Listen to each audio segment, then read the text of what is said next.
when we get a chance to do so. Flashy graphic. Transition. All right, so we had Navi versus Virtus Pro yesterday.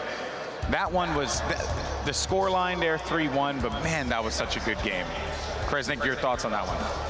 I thought Navi was playing really well outside of that map. That was a little dicey, a little iffy. I mean, I liked seeing the Grok. Yes, that was spicy to see. Actually, you know, performing really well.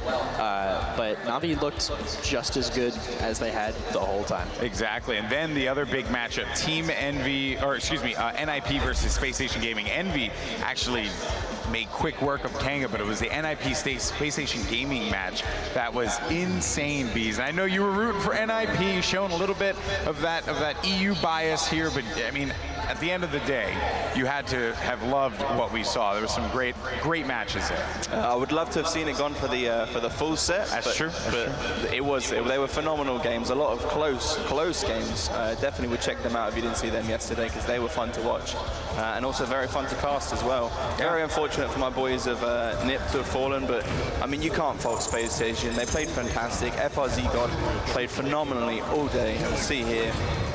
It's actually kind of insane it's insane how good he is, man. Yeah. FRZ God, like, I was not all that aware of this player. I didn't know what to expect with him. Then I see him take the stage and just dominate the way that he did. But everyone in Space Station really stepped up that time, Kresnik. Yeah, absolutely. I think their tank play in general has been pretty solid. Like, that I think was a question mark to me coming in. Generally, I mean, we all know FRZ God is just this incredible player, but I think their tank play, the way they sync up with their DPS, has been a strong point for them. Yeah, and I think the synergy is going to be very important, because this next matchup that they have against Envy is going to be so difficult. Envy looking like the dominant North American team that a lot of people are saying could realistically go to the finals. And we find ourselves in a very fun situation here, where we're going to get an EU and a different region final, right? Yep. Fnatic and Navi representing that European region, whereas Team Envy, your North American team, and Space Station Gaming from Brazil, I believe. So you're going to have a Latin American squad, or not really. I mean, they're in South America, counts. So, you know, kind of counts. Brazilian team versus this American squad. Either way, we're going to go into an international final. Either way, it's going to be awesome. Some great games today. If you had to pick a match that you're excited for, Kresnik, which one would it be? I'm more excited for Envy SSG, because I know Envy plays SSG a decent amount. I want to see how they prepare for them, and I also think Fnatic Navi might be more figured out. We've seen that one a lot. That's like the EU Classic. That has a chance of being incredible, has a chance of being a total blowout. Yeah. So, what about for you, BC? Well, I'm actually excited for the first setup, the Fnatic Navi games. Navi haven't played in a little while. We haven't seen them since the end of the PPL split. Fnatic have been on fire. They feel like they're kind of like far greater than they performed on the online split. They've really set into their new role with Umbi as their new tank player, and I feel like they are something similar. We've seen a lot, but they're kind of at the moment going to be two different giants now because of how the matchups are kind of all coming together at this time. So I'm excited to see how they both perform. Yeah, I'm actually really excited for that Navi matchup as well, because, you know, looking at it, right, you could say, well, I think Navi's going to win that. But now I don't really feel that way, especially after the way the Fnatic just dismantled G2 yesterday. For sure. Like, that was insane what they managed to do there. They made G2 look like it was just a qualifier game. And, you know, there's so many great players on that G2 lineup. So to get beaten like that, I mean, not only, you know, it sucks for G2, but it has to prop up Fnatic and be like, okay, we know that, you know, we're hot this tournament. This could be the one. Could this be the event where Fnatic finally gets over that hump over Navi, where Fnatic finally is able to win that final? Do you think that this is going to be that event? If they win this matchup, I see them taking the whole event. For me personally, I think if they can overcome the issues they've had in the past, then typically I think they can push well. And I mean, normally they don't really falter until it's the finals as well. We've seen them come up against Navi in the past in previous tournaments earlier than the finals, and they win. Yeah. So maybe it's just the finals curse, and maybe this game they can take away easily. Yeah, potentially. So we, of course, have to talk about all of our matches here today. First up, or I should say last on the list, but first that we're going to talk about is the Collegiate game that we're going to have a little bit later on today. Very excited for that one. You know, full disclosure, don't know a lot about these collegiate players, right? I don't think a lot of us do, but this is really that opportunity for them to make a name for themselves. And I guess to that point, Kresnik, young player competing, you know, in front of the crowd here, competing at this big event. How do you think that experience is really going to play out for them? Because this is a stage unlike anything that they've ever played in before. And there's a lot on the line for them too. Yeah. I mean, all that scholarship money. That's like, it's got to be a lot going in. I think they just have to zen out, focus on the game. Really hope those noise canceling headphones do their job. Yeah. Because if you don't want to hear the echoing talking of people about you, especially if it's their first time, you know, doing this kind of thing. No, I totally agree. It's so just. It's like really difficult, right, for these kids, like these young men, to like go up there and like try and perform and then have to deal with the noise and the lights and everything, and it's so different from playing in your college dorm room and just getting some games of Paladins in. But then we also have our console PS4 finals. Are you going to be on the desk for that one? I am not on the desk for that one, but I will be in the arena watching it, because I love watching that. The meta that the console player brings out is like so fascinating for me to watch. Watching that game yesterday was incredible. From being like on the PC Pro perspective to going to the consoles, like seeing the way they draft and everything is like crazy. Like I have never in my entire Paladins career seen a last pick Makoa. Like the final champion in the draft who picked to be a Makoa to me is like I assumed he must have been banned or something. Was he pre-banned before the game? Where's the Makoa? Last pick. Blew my mind. Yeah, I think Bitey almost had a brain aneurysm when he saw what was the first ban. I think it was Victor. It was like Sky as well. It was like the first 4 bands were like Victor, Sky, Vivian, Talus, or something. And then Tragic. And then Bitey was just like, what? What's going on? And I also love that narrative of like the team that didn't do the PC meta, you know, like they won, and the PC meta team like lost, and you could just see Bitey just corpsing within himself, like little by little. That was awesome. And what I believe Blue said that this PS4 final, Flashpoint and Elevate, he believes are the 2 best console teams in the game. So, you know, I could be misquoting him here, but you know, he is a little bit of a PS4, you know, fanboy. I believe that is his home console. I know he plays on the PS4. So. You know, which is like. So he's getting stomped by these guys in ranked, and he thinks they're the best. That's what it is. That's what it is. Yeah, 100%. I'm calling you out, Blue. Oh, man. Lost 1 5-stacked casual against them, and he's just like, they're the best. Yeah, that's it. Ran into one of these guys in Team Deathmatch. They're the best. They beat my Makoa. They're amazing. They're so good. That last pick Makoa. That Sky couldn't stop the Sky, you know. But those matchups yesterday were awesome, and the movements and the way that those players were playing was so impressive. You know, I forgot which player it was, but the Drogos play was like watching a PC player play. Like, it's very clear that these players have really advanced. Yeah. And this is where we are now. Mind-blowing stuff. And then our next matchup to discuss is Team NV versus Space Station Gaming. You had mentioned these 2 teams. They're familiar with one another.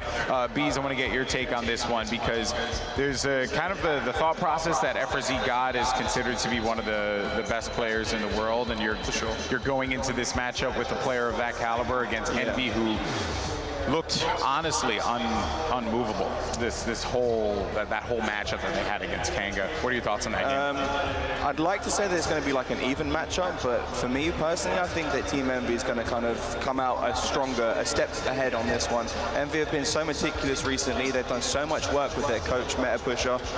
Their understanding of the meta and the games is like phenomenal, and their players are very high caliber also. I think yesterday NIP didn't perform to their highest standard. I didn't think that was the best NIP that we could have seen at the tournament, and that's my thought on why Space Station took that set. If Envy play their best, for me, it's going to be Envy all the way on that one. Interesting stuff there. They're going to be really well prepared too. I know I was talking to one of them after their match, and they're like, I was like, oh, what are you guys doing after this? Oh, we're going to go back to and watch VODs. As they should. Yeah, exactly. But they were like, it was like immediate preparation, and they've scrimmed them before. So, I mean, I think they're going to be ready coming into this. And you have to, right? Like Space Station Gaming, they're going to throw throw every single thing at you. This is going to be one of the biggest challenges. Last year, a Latin American team made it to the semifinals. I believe almost made it to the finals. I have to go back into my notes, but I believe that was like an insane game. Nocturne, I think it was, the Latin American team. Just madness across the board. So huge opportunity here for that region, for the South American region, to really step up, going to the Paladins World Championship in that money match, in that top matchup there, the grand finals, would be huge for that region. And then our first game of the day, last game we're talking about, we covered it extensively, but touch base again for the viewers who may be just joining in for the first time. You have Fnatic versus Navi, a classic EU battle. These two teams very familiar, and you are very familiar with these two teams as well, Bees. You had to pick a player on each side that are difference makers for these two teams. Who would it be? They're the two teams that's the hardest question, because each individual player in their own sense is phenomenal. I think for me on Navi, I'm going to have to go with Creatives. He played phenomenally yesterday. He was kind of like undershined a little bit by Mutu, but when you actually got to see him playing, he was phenomenal. And then from the side of Fnatic, I'm going to have to go with my boy Tenor. Tenor has played lights out DPS this tournament, arguably the best DPS now at the tournament. His Victor plays have been phenomenal, and he's bringing out characters to win that everyone other team is losing with. He's saying, maybe you guys can't do this, but I sure as hell can, and he's proven his worth to his team. Well, we'll see if his worth is pretty much what is necessary for them to be able to win this game. And as you heard enough from us, let's actually hear from the players themselves. We actually have Evan over at the stage. Rain Day, what's going on? Who you have with us? You're now on the sidelines, helping your team, coaching them, giving them pointers and notes before the game. The fact that you know these teams, these players so well, does that change the way you go about this set? It's kind of like family playing family out in the yard. Sorry, how we play against Navi, or how I do as a coach? It's basically between us and Navi. It always comes down to who has the better day, especially now. The teams are so equal to each other that, especially with a single elimination, it can go either way. It really depends on how my team is doing on a mental state, and that's kind of why my job comes in as well. I make sure my team is communicating, that they're hyped, that they're happy, and knowing my teammates so well, that makes it quite easy for me as well. Well, now wrapping it up, just last question. You guys obviously, after winning Summerland, kicked a teammate. He's right next to you. He's playing for the opposite team. You have Lazy. Do you feel confident that this is the roster that's going to get the job done? I mean, it was after spring, so we got that Summerland with Lazy, and we got that win, so we already got a win with Lazy, so in the end, it was a good decision for both teams in the end, and it was great, and it was nothing against Ambi or anything. It was just about the fact that it's what fits our team. Like, you have to fit certain personalities, and I feel like both teams are great right now, and it just comes down to who's better on the day. Like, every single time, it's like, who's better on that day, right? Especially with single elimination. Who's going to show up today? That's going to matter. A lot of love between these two guys. No trash talk. It's all respect here. All family. We'll send it back to the desk and get ready for this amazing set. Thank you so much, Evan, for that one. And typically you expect some EU spice, but we didn't get that. A lot of love, brotherly love up there, Bees. The whole region just hugs sunshines and rainbows. We're too kind to each other sometimes, the EU boys. We've known each other for so long, though, 2 years. That's my hardest part of being on the desk as well, is trying to sometimes say some of the negative things that need to be said about some of the teams, because I don't want to hurt my boys. Yeah, that's fair. Because you guys could collectively, just make fun of the NA punching bag, just laughing. That's what we do. We don't make fun of each other. Yeah. We make fun of you guys. Yeah. All right. Well, I was just told that the map is ready, and let's find out what it is for this epic EU clash. And this is Navi's pick, Splitstone Quarry. Interesting choice here for the first battleground, and long sight lines on this map. So maybe we see some sniper play, maybe we don't. Bees, you seem like you're thinking about this. Yeah, I think it's an interesting matchup. We just spoke about the fact that Fnatic already has kind of this LAN meta that they've kind of developed over the past week on the qualifiers. And the thing with Splitstone Quarry is it's kind of notorious of being a map that's difficult to push on. So it's one of those maps kind of similar to Ice Mines, but a little less kind of, I can't think of the word, a little less kind of shaky.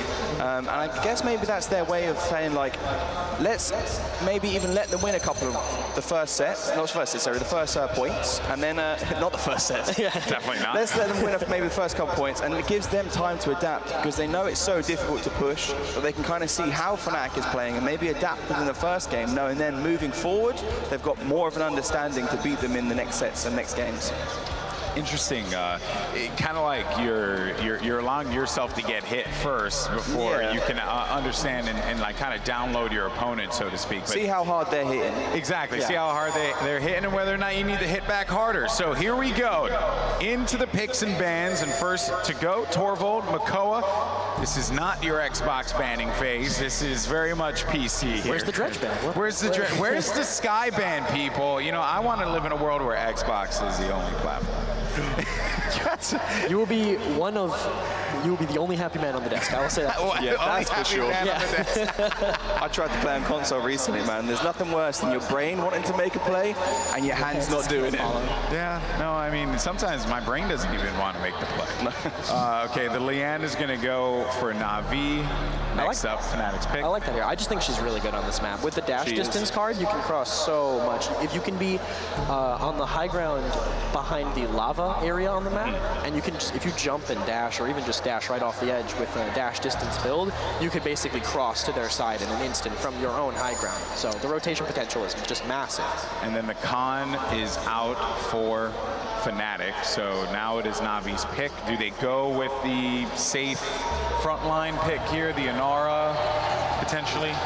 I mean, knowing Navi, fight to protect the Lazy loves Inara. Lazy plays really well on Inara. He's very meticulous. He knows the game. He knows what to do with it. So I don't really see a reason why they wouldn't take the Inara into the first pick, unless they had a strat specifically up their sleeve. But as I say, I really feel like they're just trying to get an understanding of the meta and the LAN feelings versus Fnatic. So I think we're going to see quite a safe draft come out from Navi this round. Yeah, she's really good at holding quarry too, and holding quarry, the area with the saw blades that you can die into on this map. It's really strong. You get really good point control, and it's the only safe area really from the high ground that you can poke from. Yep. Yeah, do you really want to try and play into those advantages as much as possible? And I do feel like looking at this, yes, this is exactly what's going on. These both teams are just feeling each other out. Yeah. They're not throwing anything crazy out there. There comes the Cassie pickup. Cassie has been, I feel like, you know, Cassie's just been such a presence for all of these teams. Like, you almost need to have a Cassie on your lineup now. It's not like so much so that you want to ban out the Cassie or prevent, but you just kind of want to make sure you grab the Cassie. Yeah, see, we normally see the Leanne get banned out, so the Cassie's going to be the next in line to be picked up. So if the Leanne's gone, you grab the Cassie. It's nice, safe, long-range damage, and a lot of confirmable damage as well. Now, why the Barrack into this one with Fnatic here, the Barrack-Fernando combination? Yeah, I'm quite shocked to see the Barrack. Maybe we could have seen an Ashe come out. I think Ashe is a little bit of a safer option on this map. She's also much easier to contest the point on this map. So when you get like a dismounting from your base, there's certain spots you can use the Ashe dash, and you cover a very long distance to get onto the point really easily. And that's something Barrack just doesn't quite bring into this. And I know for a fact that Lazy on Inara, he's one that will happily run a crippled deck to shut down the enemy tank. So Barrack could be a really hard matchup here. Especially into the Vivian pick. They really opened themselves up into the shield destruction comp with Fernando Barrack. This is what Vivian wants to see. I mean, maybe also a Torvald, but without a Torvald on the field, Fernando Barrack, you're licking your lips. You're ready to click on Sap rounds as soon as you load into that game. And there's so much, they're going to get so much value out of that Vivian. Yeah, you're just going to start to destroy those shields. Final pick coming in for Fnatic here. Let's see what they opt to go. The Ruckus was secured for Navi, so Fnatic taking a little time now to think about what they want to do. Here comes the pick. It will be Victor. Just good, overall good control. I mean, this is a pretty standard draft from what we're seeing here. Kresnik, who you think is going to win this? I like Navi's chances to win this. I feel like Fnatic won't be able to make a ton of room with their tanks because of the Vivian, which means the EV can't get in to follow up on the damage that's not potentially even being made. Bees, what about you? I have to agree here. We've seen Mutu's Vivian yesterday, and I don't think that Fnatic have an answer to it in their draft. Yeah, and this is going to be a very difficult matchup for those shield bearers there because they're going to just lose that as soon as it goes up. This is going to be a great game. Our first matchup of the day way. We're going to Splitstone Quarry. Let's send it over to your casters. We got Gore and Vox. Look at those handsome gentlemen. Thank you so much, Golden Boy. Of course, it is Vox and Gore Miser on the mic to start things off today. Gore, take me through just what your thoughts on those drafts were to start us off. It's Vivian's dream with being able to rip through any shield that she wants, but it's also Eevee's dream because you have Cassie and Vivian who are probably going to be standing alone, isolated, and very easy targets if you can get by. So a big question there, actually. We often see this as Cassie is a big counterplay champion to the Eevee. Do you feel like on a map like Splitstone Quarry that Eevee's going to be able to outplay the Cassie? Which way do you feel like that matchup's going to go? I think a lot of it's going to depend on those stairs on the balcony, underground, near the drill. If Fnatic can get control, I think that's going to facilitate the Eevee in getting around the side, up onto that balcony, have that little bit of availability for Fish Echo to jump to that ledge. Otherwise, you're out in the open. Cassie can pick you off pretty easily there. How are you feeling about this Victor pick as well? We saw his Bittner do a bit of a monster job with it yesterday. Do you think we're going to see similar results today? I feel like Navi should be a little scared. Those grenades do a lot of damage, and Bittner has been, over placements, over even just yesterday, one of the best victors I think we have gotten to see. Maybe except for Rock Monkey with that grenade that we got to see yesterday in the Envy set. There's so much that can go right through here, and honestly, it's just going to be sitting like this. Look at the damage he can put. So far, Inara gets a little bit of projected control, 51% in favor of Navi, but that's about what you expect. One kill through to Fish Echo actually goes on to Spunky, and without any support coming through for Natus, Vincere will have to back up. Fnatic game point control, they can get that Barrack and Ying established now, and critically, Navi don't have much area damage to deal with all of those deployables. A lot of shots coming through, but Inara's health bar is the most important thing. That wall and that healing coming down from the Moldama, from Spunky, is all that is keeping them alive. The 75% they've been able to pick up, though, is huge for them. You see, Fish Echo hasn't really been able to do anything so far. And Mutu's actually looking for it, finds Eevee blinking out, waiting for that wormhole to come back on through, and Mutu's here and waiting. And a Ruckus as well. Can the Eevee get away? Saw comes through, another blink, and wormhole keeps her safe. Life exchanging will top her back up again, and now Navi need to engage to try and contest. Phoenix finds one. Fish Echo cleans him up in response. Will Fish Echo be able to find the Cassie as well? Very low Ying around the objective. If they go down, and they do to creatives, this could be curtains for Fnatic. Vivian in probably one of the worst spots you can try to stand in against an Eevee, gonna get taken down, no problem, and that opens up a lot, but Fish Echo goes down. Creatives lazy, picking up kills at the end of it. That 99% could turn into 100. Oh, you gotta watch out, because Barrage comes down. There's the 1-2 punch from Cassie, though. There's the blast shot landing through, and no amount of damage from Victor is gonna displace all of this frontline pressure from the side of Navi. First cap, 1-0 in 2 minutes and 40 seconds running through for the team in blue. And Inara just showcasing that she is quite literally a sponge for healing. Nothing is going to affect her. They're going to have to focus. We need a sponge skin for Inara. I'm sorry, I gotta cut in that girl. We need a sponge skin for Inara. It's very fitting with the way things go. I mean, she stands in the potion, she literally soaks it. Oh, she shoots pumice at people.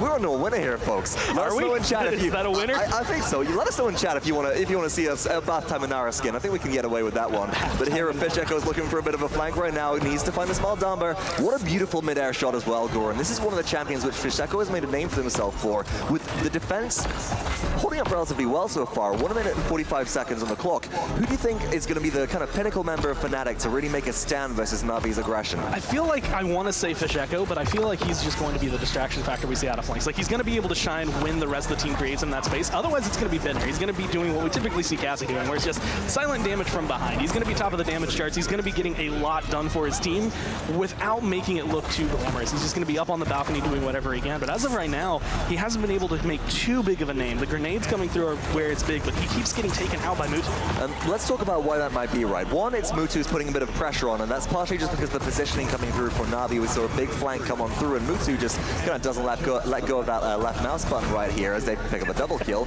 But moving on from that as well, it's early game, right? Victor has a lot of damage, and what we're seeing here is a lack of utility on Fnatic's side, wouldn't you say, compared to Navi? Especially with the way things are going. I mean, Fnatic is doing one thing that we've typically seen out of Europe, which is just holding onto their ults as long as they possibly can, not wanting to use them. Navi are throwing them out if they need them. Like, the Sentinels are popped, that's a little bit of a different story because you can charge those up while they're out. But Dread Serpent was used. I wouldn't be surprised, I would say, if I see a Seismic Crash or a Hexafire come out to try and solidify this push. I wouldn't be surprised to see maybe the Illusion Rift come out in response. If you're going to put out any ultimate, that's going to be the one. But Fish Echo goes down. That's a good kill for Phoenix to start things off. Mutu looking for a flank. Finds the Victor. Will it be a kill? And it will. 3 down already for Fnatic as Navi are looking to confirm this push. Will anybody stand in the way of this payload? I don't think so. Barrack too far out of the area.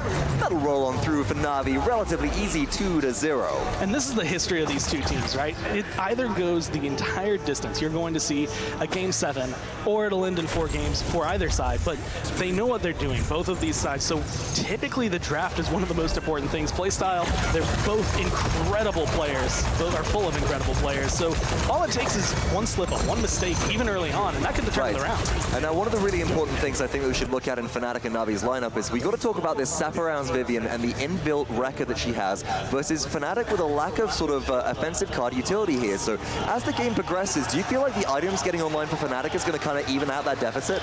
Especially because we're seeing Bittner go for the record. I think it's going to start alleviate a little bit more pressure. That's going to make it a little bit harder for Phoenix specifically to stand up. Because like you said, with Saparounds online, Bugsy, Unbeat, they're not going to be able to do pretty much anything in the face of Mutu, but they're going to try to equalize that out at least a little bit to stop Phoenix from having such a huge impact on the sidelines. You know what, I also really like as well that record pickup from Bittner, just because you're going to be able to box out with Mutu a little bit better. That shield, the deflector shield for Vivian, allows you to kind of take 1v1s relatively easily, but so far, capture control to Navi. Every time that you try and get that barrack on the point, they are forced off immediately. There is no defensibility there.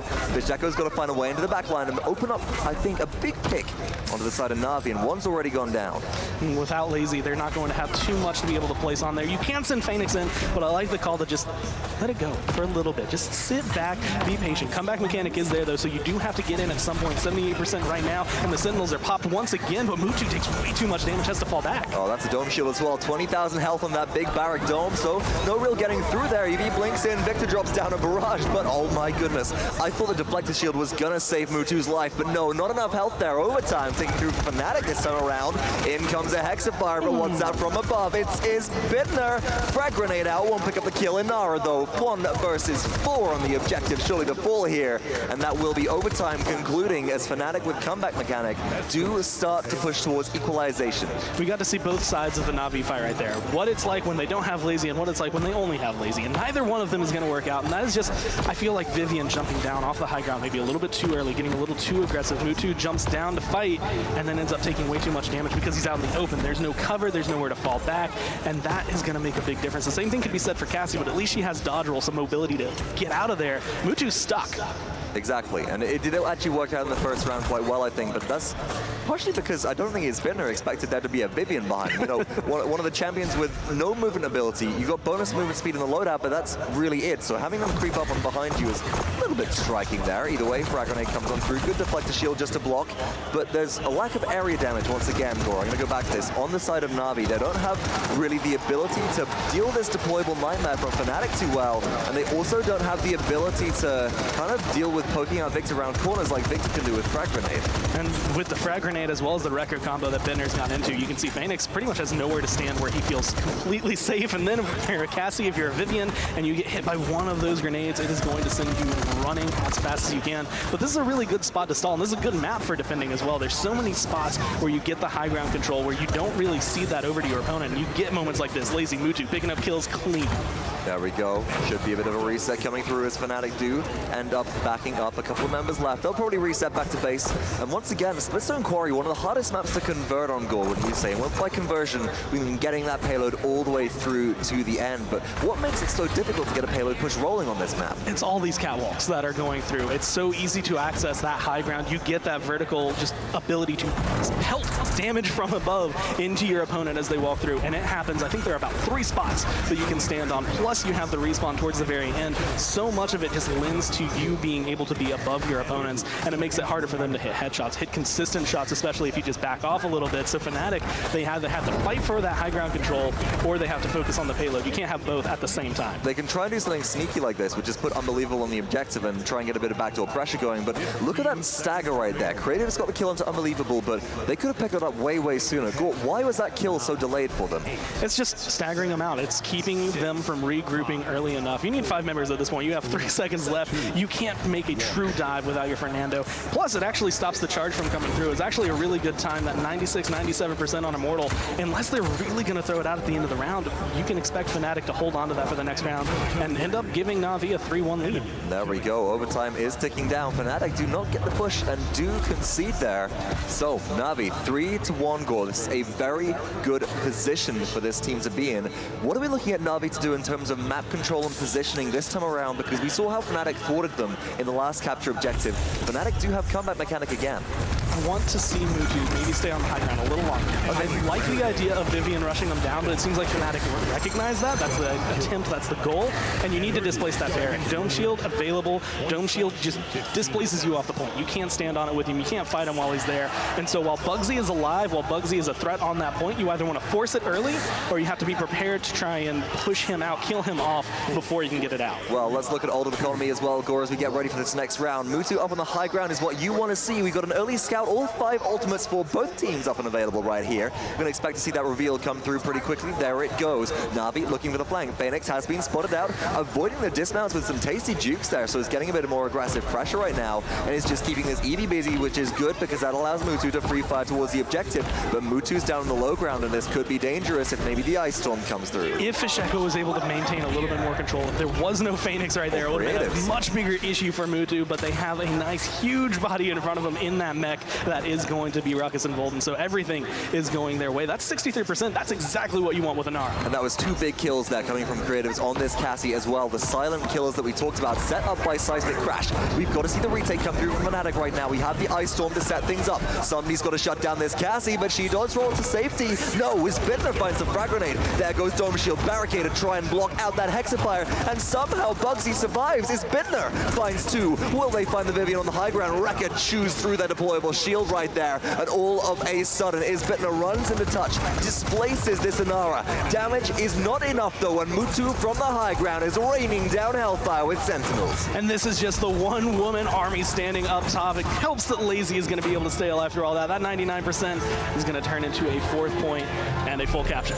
Much better performance in that 3rd round overall from Navi. Fnatic putting in a good fight in the 2nd, and overall we did see a good adjustment for them. I felt a little bit too late in that round. We saw, you know, the adjustment come through. They recognize that Creatives, you got to shut them down on Cassie. They're one of the biggest threats on this team for actually getting kills, but overall, too little, too late right there. It is the first game in the set though, Gore. Gonna pick on Bittner a little bit. Compared to what we saw yesterday, compared to what we saw during placements, it felt kind of out of sync with the Eevee. There were a couple times where he'd blink forward and then it'd take way too long to flick around and find the shots. Okay. And by the time he was able to blink back, he's sitting at 200 health. Wow, that's a really big issue right there. And overall, folks, Fnatic not putting up quite the same fight that we saw yesterday, but again, it is game 1 out of a best of 7 set. So let's head back to the desk to see what they thought of that starting game. A very different vibe from what we saw yesterday. Fnatic, they're struggling to really get anything going, and I think, you know, just kind of goes with saying, without saying, that game was pretty much lost in the picks and bans. I do feel like that Vivian pickup was just really good. I mean, you saw at the end there the impact that it had, even though they were able to clear them completely off the point. They also had, you know, I guess a little bit of advantage being down and having that comeback mechanic come into play. Still just was not enough for them to be able to cap that one out, right? Because it was just so much just damage being output from the high ground. I felt like there was a way Fnatic could have played that draft. They had the Barrack playing in the main, right in front of the Vivian, just contesting the point for 10 seconds, like 10%, and then go, oh, this is a Vivian, walking off. They could have played more quarry side, let the Nando push through. They weren't really trying to force them into the Victor angles. The Victor was kind of just farming off the damage-resistant Inara. There was definitely different ways they could have played that draft than how they did. And Navi, I think, kind of realized that, right? That's why they didn't really do anything, and it looked like that first game didn't really do anything like crazy, because the first game, you were saying like, oh, you know, they're going to try and fill them out, and I think they did. They realized that the punches were coming in pretty weak. They were hitting them with a wet noodle, and then at that point, they were just like, okay, well, we're just going to go and hit them with a hammer. And they did just that in the first round, getting those first 2 points there, Beast. I think the Navi draft was just fully about stability. Like, they didn't give Fnatic the option or the ability to do anything. We've seen in the first round, Fisheko was able to get a couple kills onto the Vivian, but that was only when the Vivian pushed onto their side of the map. When you have the Ruckus holding lava, so the Eevee can't blink in onto the Vivian Damba, you have the Vivian on the high ground, so if the Nando tried to do, as you were saying, push through the quarry, by the time he reaches outside of quarry, he's going to get burst so fast that he's going to be half HP, and then he's still got a long way to walk before he gets anywhere near that Vivian. I don't think he would be able to get there with enough cooldown cooldowns and enough HP to do anything effectively. I think the draft from Navi was just phenomenal for that map, and there was nothing really to counter from the side. As I said at the start, I don't think Fnatic had anything to counter the draft that came through. Yeah, everything looked really standard across the board until that Vivian pick came in. That's when you knew, okay, they clearly like counter-picked against the heavy shield composition, and one has to wonder what the thought process is going to be going into game 2 as we take a look here at the post-game stats brought to you by Access Replay. Mutu, not bad, right? 16 kills for him. You know, not bad there, but just an average Mutu. Pretty average performance, I would have to say. But then, you know, you're looking for guys like Bittner to really be the ones that are like stepping up. Eevee and the Fish Echo and Eevee to get behind enemy lines, cause a lot of damage. But instead of just, I actually look at the damage taken there as well. Like that, they're getting hit. She's getting hit a lot, way more than I imagine she would like to, diving that far into the back line and trying to blink out of there. A lot of pressure on that Eevee because they knew it was coming. Yeah, they were staring her down, always watching the ice blocks and all that. You could tell the only time Fishiko really got out of ice blocking in front of them was when the Ying had line of sight. I know the 2 times we spectated it. Once, they timed the life exchange right when she came out, so the burst damage got negated. Second time, they didn't have the line of sight, just dead, just immediately gone as soon as she got out of that. I love how they weren't even as well giving her, like, normally you see players wait till the ice block ends to start shooting. I love the fact the Ruckus and the Vivian at the ice block were just non-stop. Like, you are not getting out of this. Like, you think like you're gonna have some kind of respite getting out of this? Like, no, not gonna happen. We know how long you have in that block, and we have the ammo. Don't you worry. We have the time. They hit the stopwatch as soon as she blocked. Done. And ready. Now you're dead. Okay, cool. All right, well, let's take a look at who our Steel Series MVP is for game number 1. And it is going to be Mutu on the Vivian. And I think we can all agree with that. The Vivian really was the difference maker, but most importantly, Mutu on the Vivian was that difference maker here. I love that moment there where they trapped the Fernando behind the wall, and he was not in a position to contest the cart, and instead of killing him, they left him behind, allowed the cart to push up, and then once the wall dropped, they turned back and staggered the Fernando. Absolutely phenomenal. 200 IQ plays there, like to just leave your enemy in the back line knowing like he's defenseless and then turn back to stagger. Absolutely phenomenal. Yeah, a lot of people really don't think about the stagger, right? Especially newer players. They just think, wipe them out, wipe them out, wipe them out. But there is real value in not allowing another team to go into a fight with an entire roster, right? Okay, so now you're going into game 2 here, Kresnik. What do you think? What do you think we're going to see from map 2? I think they might want to bring it to a closer range map. Okay. After that, I mean, Splitstone has a lot of LOS, has a lot of long sight lines, and Frogger? I was about to call this Frogger. This is a Fnatic map. If there's one map that they're going to say, we need a win, we need to get the ball rolling, get our confidence growing, I think Frogger was the correct choice for Fnatic. And why? Why Frog Isle? Does it play into that close range gameplay, or does it? Yeah, very much so. It's a close range map. It's just like historically one of their favorite maps to play, and it's very snowbally. And Fnatic are kind of those guys that they'll jump in very aggressive, get the first set of kills, and then once they've done that, like as we've seen on this map, if Fishika gets the Eevee, there's not really a way to block the Eevee on this map. We've seen Ruckus being a distraction and a blockade for the Eevee, because Eevee needs to get halfway across the map before she can blink into the back line. On this map, she can blink straight into the back line. You can try and stand in front of her, she's going to say, hey, how you doing? Just blink straight over your head and kill your back line.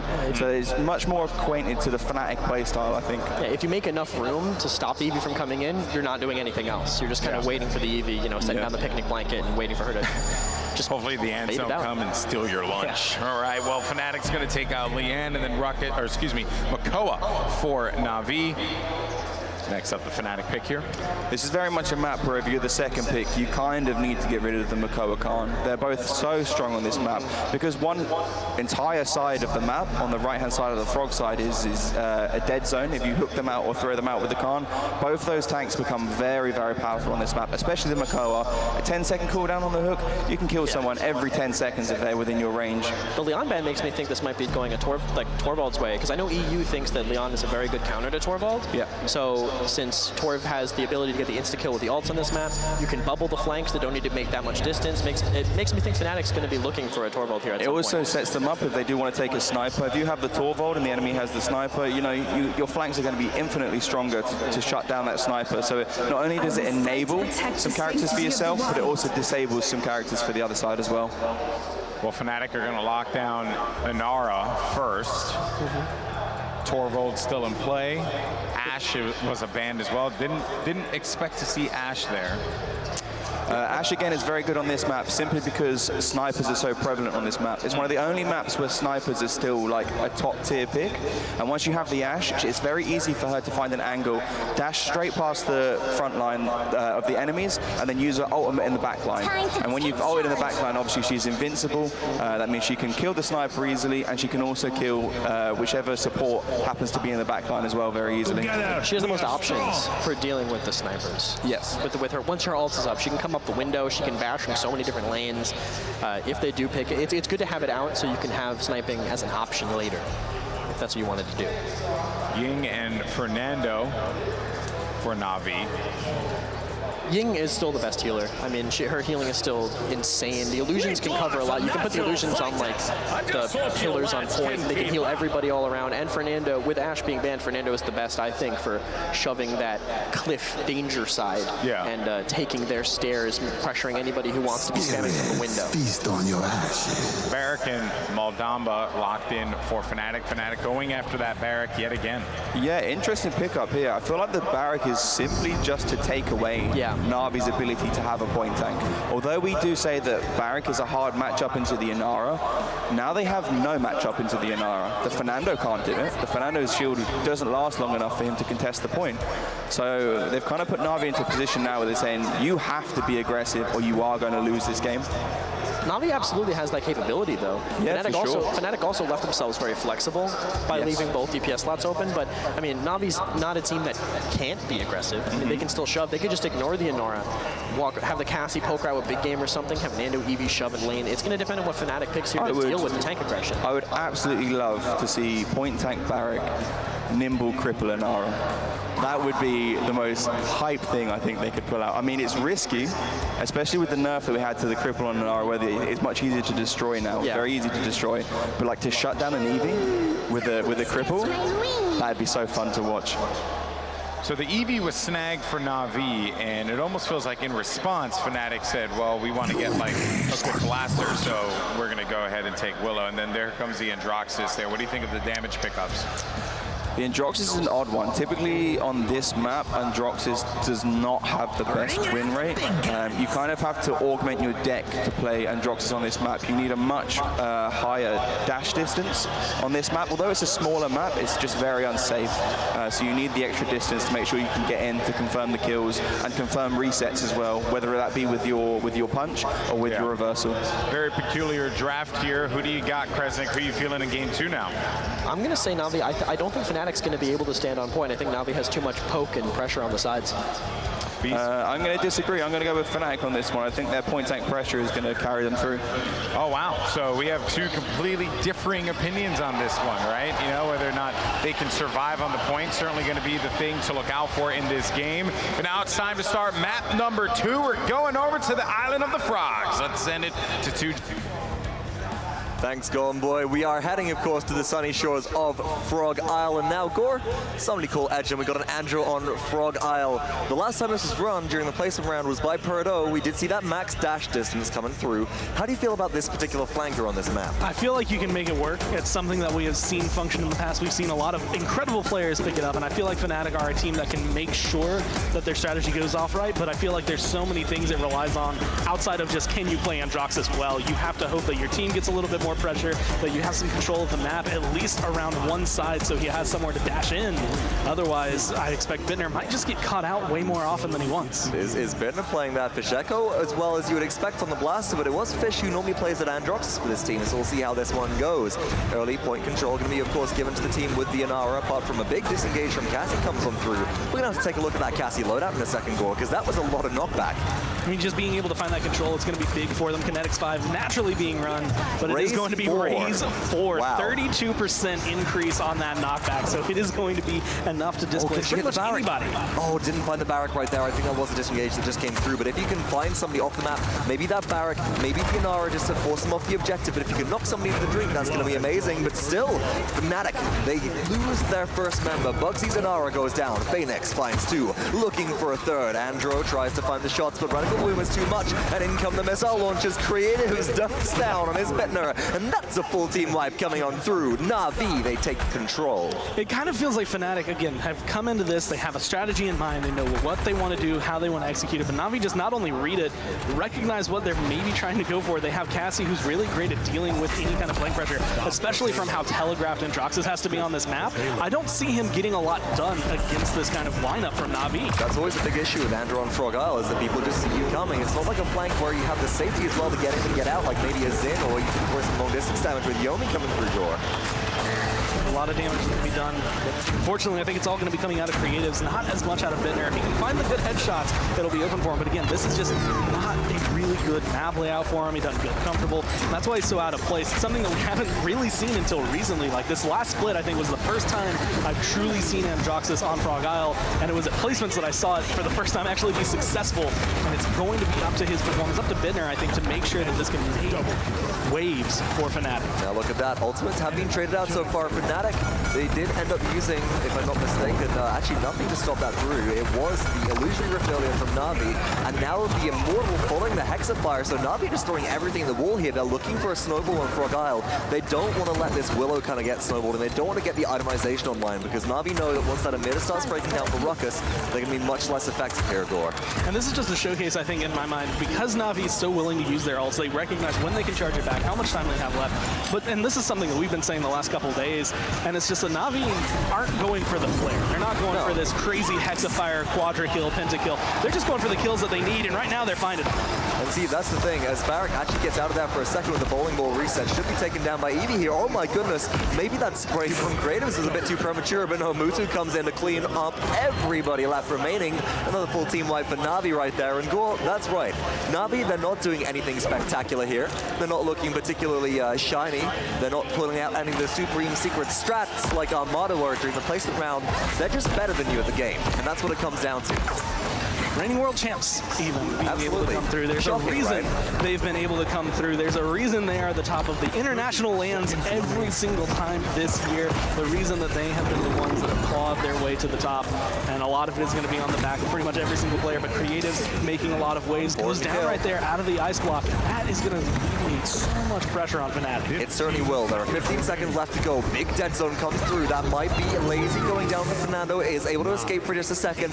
8 seconds left to go on this payload push before overtime. It's so close to conversion here, Gore, but reinforcements come from Fnatic so much faster than for Navi at this point. But Eevee should be returning around now, and we might see Navi trying to find their way on through. Down goes Willow. Fasheko's already found Lazy though, so Ruckus has to take up the mantle of contesting the objective and fighting into Inara. That's a bit of a tough choice. And my eyes, get rid of Bugsy, you get rid of Fnatic. The rest of them don't hold up a candle, but that health bars are so massive, so difficult to burn through. And Creatives is going to be the one to do it. A double kill. Nice shots coming through. Stunned out, but it's not going to be enough. It doesn't really matter as the payload keeps moving forward. And nobody can get into contest there at that point. Maldamba has to slither away. It's only the Willow left. And just that last minute gas pedal. This Eevee played by Creatives right now is just getting into all the right spots, doing so much distraction. But Gore, it's not all about the Eevee. It's all about the pressure from all different directions from Navi that's setting this up. Talk to me about positive pressure. You know I love that phrase. I mean, the way they're making it work, first off, you're seeing Phoenix put in work. And this is, I think, where it kind of starts. It's going to start with this Ruckus or the Eevee.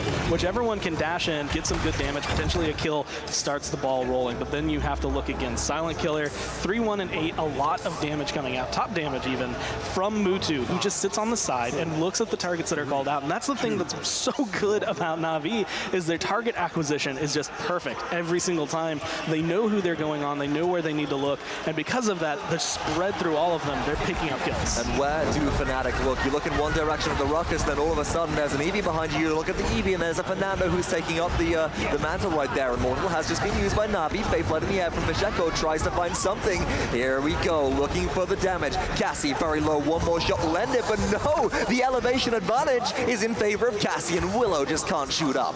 Ends up going down and losing losing Fsheko there, he's such a big portion of this team, of this roster, being able to accomplish anything on this map. That 42% with comeback mechanic is still not going to be enough to stop Navi and Frog Isle. Even the Fnatic look to try and come here, are trying something different as well with this Androxus. Don't seem to have it under their feet. Yeah, there's no Androxus in this game, by the way. I don't know if you guys actually noticed, but they don't seem to be having that much of an impact right now. And again, nobody is able to get anywhere near the backline from Navi because there's so much frontline pressure. Oh, and Nara tries to step into contest. Hexafire just zones out for a second, doesn't find a kill, but it does bring Inara down low, and the missiles will finish it off. Now just hunting down, looking for Androxus. He's going to dash around, but is it going to be enough? Actually ends up trading out right there. You still get Bittner, but Unbi picks up Phoenix. Mutu's still alive, though. You force a Maldamba, of all people, to try and dash in, hold on to whatever they can, but it is just going to be kills, kills, kills, and another point for Navi. How do you like it, Gore? How do you like it? Ooh, that disengage coming through right there. Onto the Inara, throwing it backwards again. Mutu currently sitting on a 12 streak. Navi have gone up 3-0 in 7 minutes and 15 seconds. Looking like it's going to be a 4-0 Gore on the characteristic snowball map of choice. And if I'm not mistaken, lower seed, this might have been Fnatic's pick, and we'll have to get a confirmation of that coming into this. And what do you think that's going to do to their morale if that was Fnatic's pick and they just been 4-0 on the map that was of their choosing? The good news is it's a best of 7. They are getting kills right here. Bittner finally steps up big, and that's where my eyes are. It's not just Fsheko who has to kind of do a lot, because Fsheko has things going against him, but maybe not as much as Bittner does in this matchup. But during the summer lane, during the spring lane, every single time that Fnatic have either come up to that second place spot, they make it into the finals. The question is always, will Bittner perform? Will they be able to step up?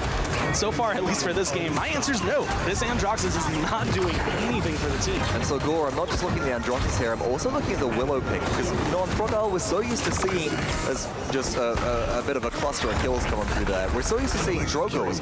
Why pick the Willow here instead of the Drogos? Honestly, it might be a comfort thing. It also might just be anti-heal, trying to shut down and keep all the control. Plus, the burst that she can put out, I feel like it's just a lot quicker. It's easier to get the kill onto someone like an Eevee, who's going to be able to blink away in about 2 seconds if you don't kill her off immediately. So maybe trying to shut her down, maybe just a comfort thing, maybe all about that dead zone. But either way, it is not looking good for them. Even though he's had some good moments, Fnatic are pushed back in their base. And now look at this. Creatives has enough freedom to focus on the Inara. Dread Surface comes on through, up and over, looking for the damage. Willow will take one more shot. No, the miss comes through, but Mutu will clean up, and then behind the barricade, unbelievable falls as well. Navi are pushing towards conversion. 48 seconds on this push, 80% of the way through. Fnatic need to find a way to get out of base, but Gore, they can barely step out at all from those gates before they lose half their health bars, and this might be the end. Being able to get rid of Bugsy again. Immortal coming through to be able to save Eevee. The pressure is going to be on. Hexifire's coming out. They don't even need it. Nobody from Fnatic moves into touch right there, and that will be Navi taking a 4-0 to win game number 2 and go 2-0 up in this set. 4-1, 4-0. Again, these teams know what they're doing, and Fnatic are putting everything into this. And whether or not yesterday was them looking good, G2 maybe not showing up to play, it is definitely all Navi showcasing why they are a world champion team. They certainly are, Gore, and they might well make it to the finals if they carry on a streak like this. And with that in mind, folks, let's head back to the desk in Golden Boy to break down game number 2. Thank you so much. I grabbed it. I grabbed it from them. Oh. And then now you have it. Thank you. Okay, great. You want it? You make sure your mic is down, though, Beast. I'll put it up. You guys didn't catch it on camera. You didn't see the Beast. He pulled a Bart. You hate to see. It was there the whole time. You never go full Bart. All right, so here we are. This is the world we live in, where Navi are just dominating Fnatic right now. And again, this game was decided in the picks and bans. I mean, like, what's going on with Fnatic here, Kresnik? I didn't like either DPS pick from Fnatic. I feel like Drogo's maybe could have had some issues with the pressure from like the Ruckus, but he has the displacement from the combustible. He has the cauterize on his combustible spit from Follow the Scent in his loadout, and he doesn't have to peek to do this damage on the tanks that are trying to push, and the punch too. He can avoid the Nando, get an execute on someone coming in. I felt like they would have just gotten a lot more of an advantage out of that. But why didn't they do that? Why do you think, you know these teams so well, Bees, why did Fnatic go with the Androxus and Willow picks? I think they wanted to maybe shut down like the Mutus and the creatives easier. I think they wanted to have the ability to go in easier. Like Drogoz on this map doesn't really go in. He kind of sits back and just bubble spits constantly. And if you're just kind of bubble spit in the mid-range and their damage is coming from the long range, that doesn't really help to shut them down specifically. It would help to shut down the Ruckus massively, but then you still have that Cassie damage coming in from the back line. But the Ruckus was the problem, though. The Ruckus was a huge issue, and when Ruckus is like, you know, just absolutely bodying an Androxus in the middle, you're like, maybe you shouldn't have made that decision, right? All right, well, let's see the Access Replay post-game stats. And let's see, anything that stands out to you? I mean, Phoenix had a pretty... The Ruckus showed up here. It was a huge disruptor, and then 3 and 10 for Isbitner on that Androxus. Yeah, I mean, I don't blame Bittner on this because, as we said, like the Androxus just isn't good on this map. I'm not entirely sure. I mean, I said you can augment the deck, give the dash a little bit more range, but I mean, I just feel like they are infinitely better choices on this map. I'm not quite sure what they were going for. I like Androxus with Torv on this map. I think you can make it work with like through the warp 5, pick their backline from like the danger side, but Torv went unpicked, unbanned, right? That round. So unpicked, unbanned, which I mean, as soon as we saw that happen, we're like, well, the Torvald's definitely going to come out. And then never did. They removed the counters, and then we're just like, The Torvald is and actually... he'll be fine on his own. The Torvald does phenomenally well with the Willow as well.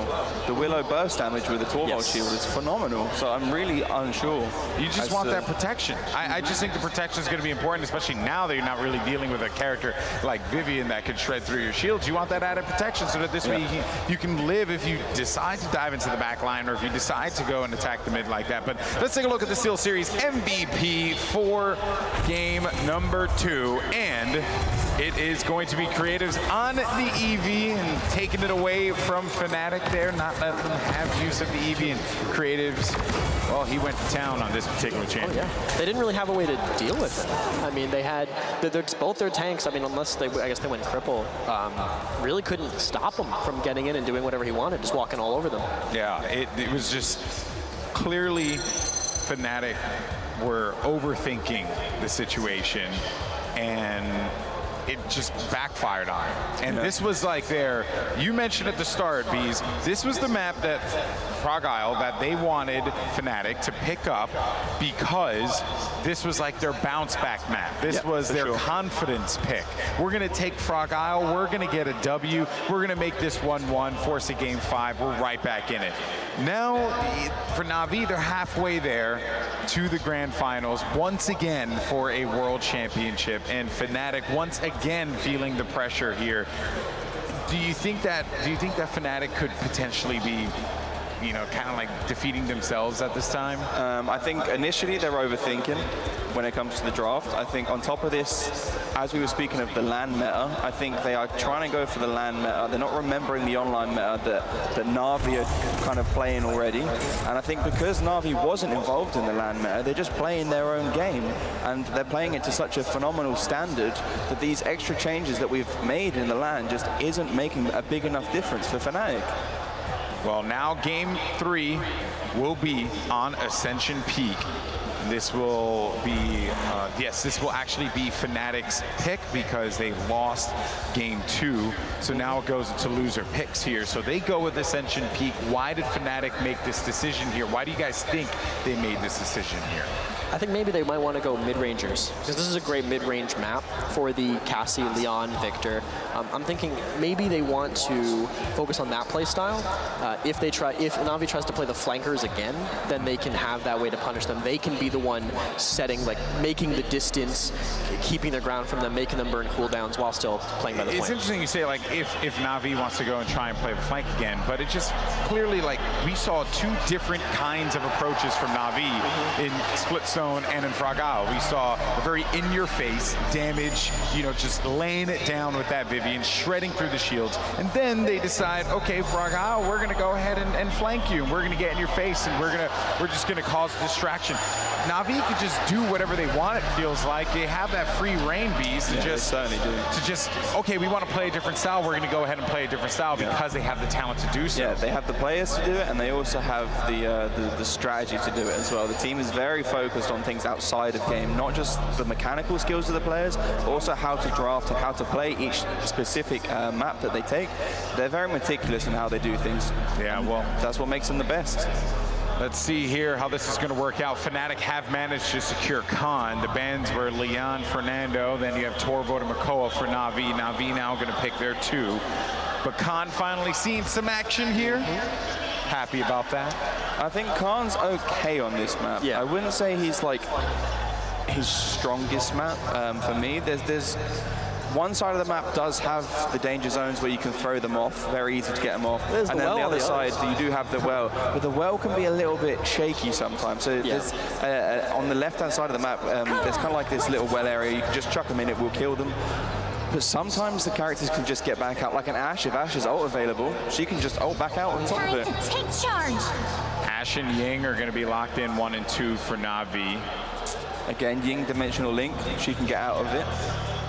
So they're kind of already initially just starting to counter-pick the Dracano initially with the first 2 picks already. The Fortress Breaker also gives a lot of value into the Khan because you just put it down and then you look at him, you're just having a standoff while he's waiting for your shield to go down. And in that time, you can say, hey, Khan's going to ult me, get ready. As soon as you get pulled, your whole team burns him. They don't get anything out of the overpower. I will fight to protect the sanctity Inara of the and world. Eevee for Fnatic. So Fnatic are able to secure that Eevee once again. More than likely, that will be going over to Fishiko to try and jump into that back line here. Not a lot of info on how they're going to be able to really take advantage of that. Ruckus picked for Navi now. Fnatic have to get something to deal with that Ruckus. Yeah, I was about to say, Ruckus seems to be a standout character this this tournament. He's really, we didn't see much online play with him, but as the LAN progresses, we've seen so much more and more of him, and his win rate is just phenomenal. The LAN meta? The LAN meta. Now they're doing it. Are they? I feel like... Nah, that's still just Navi meta, to be honest. That's not the LAN one. Uh-oh. Wow. Okay. Did the timer run out? What's going on? Auto pick? We got Grok here. Okay, the Grok and Damba choice. Grok is not bad by any means into Ruckus. He's really good. He has a ton of bounces off the Ruckus and the Ying. Like, the Grok can get a ton of damage. The thing is, this isn't Bright Marsh. The map is huge. Yeah. It's huge. They can just stay out of your range the whole time. You can throw a totem, I think, Well, further why than you can pick left the click. Grok then? He can fly. Yeah, It's true. What on their team can fly? Yeah. You just got to take the flying stuff. Okay, then the Vivian will shoot the guy flying, I guess, so that works out. All right, so we got Vivian once again entering the fray. Eevee back over to Fnatic. Who do you got for Ascension Peak? After the Grok pick, I got to give it to Navi. I don't think the Grok can get a ton of value on with how wide this map is. Beast? I am going straight for Navi as well. I'm not quite sure the thought process on this one. I appreciate the unity here on the desk. Now it's time to see how it shapes out. Let's send it over to your casters. You got Goran Vox. Thanks so much, Golden Boy. And right now we've moved from Fnatic going from a speedrun World Championship edition to now playing a rhythm game because they're playing themselves better than a guitar here. They're playing into Navi's draft absolutely perfectly. The Vivian last pick, Deflector Shield is going to break all of those potential shock pulse bounces. I really don't know what Fnatic are thinking. He can fly! He can fly! That's about all he has. I mean, Grok on this is going to be very interesting. Again, like they said, it's not Bright Marsh. You're not close. There's so much that can go right, but it feels like they're maybe trying too much Virtus Pro in a Game 3. You don't want to say that. You don't want to say that. It wasn't max damage composition, but we are heading to Ascension Peak. We'll have to see how it breaks down. I do like the additional sustain from Grok with Inara. That's the one thing which I'll say you can just throw down a totem across the map, right? And you're going to be able to keep Unbelievable alive, especially with that healing throughput from Maldamba as well, and the Khan, so you have a lot of sustain on your side to match out Ying.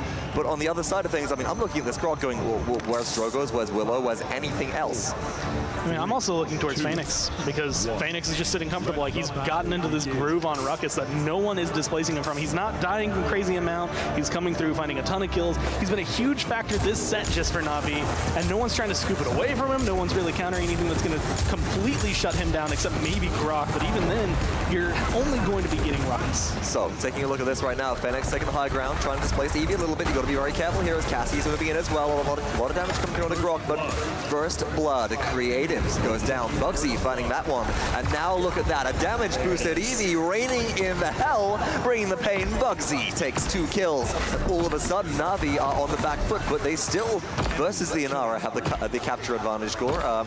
Would you be able to explain to me how the Inara is not winning this? We've just been pushing it out. Fnatic has been focused more on this balcony control. Get rid of Phoenix, get rid of any real pressure, I want to say, that could come through from Navi, which is a good call to be able to come in. And then once you start contesting, now all of a sudden Inara can do her thing. Stand on the point, that's 60%, and no one really has the ability to come in, make a game-changing play, especially without ult on the side of Navi. They're going to have to put a lot of thought into how they want to reapproach this fight. Well, contest is coming through once again. Fnatic, they probably need to look for this Eevee Conjure to break everybody apart and make a big play to start off with. Deflect the shield on 5-second cooldown. Mutu could be vulnerable here. Got to watch out as that Grok is looking for a big flank play from behind. Ultimates not up and available just yet. Illusory Rift charging relatively quickly. Inara, though, sitting at 92%. Grok's Tempest over 100, ready to go. Will we see the gas pedal hit, Gore? And here we go.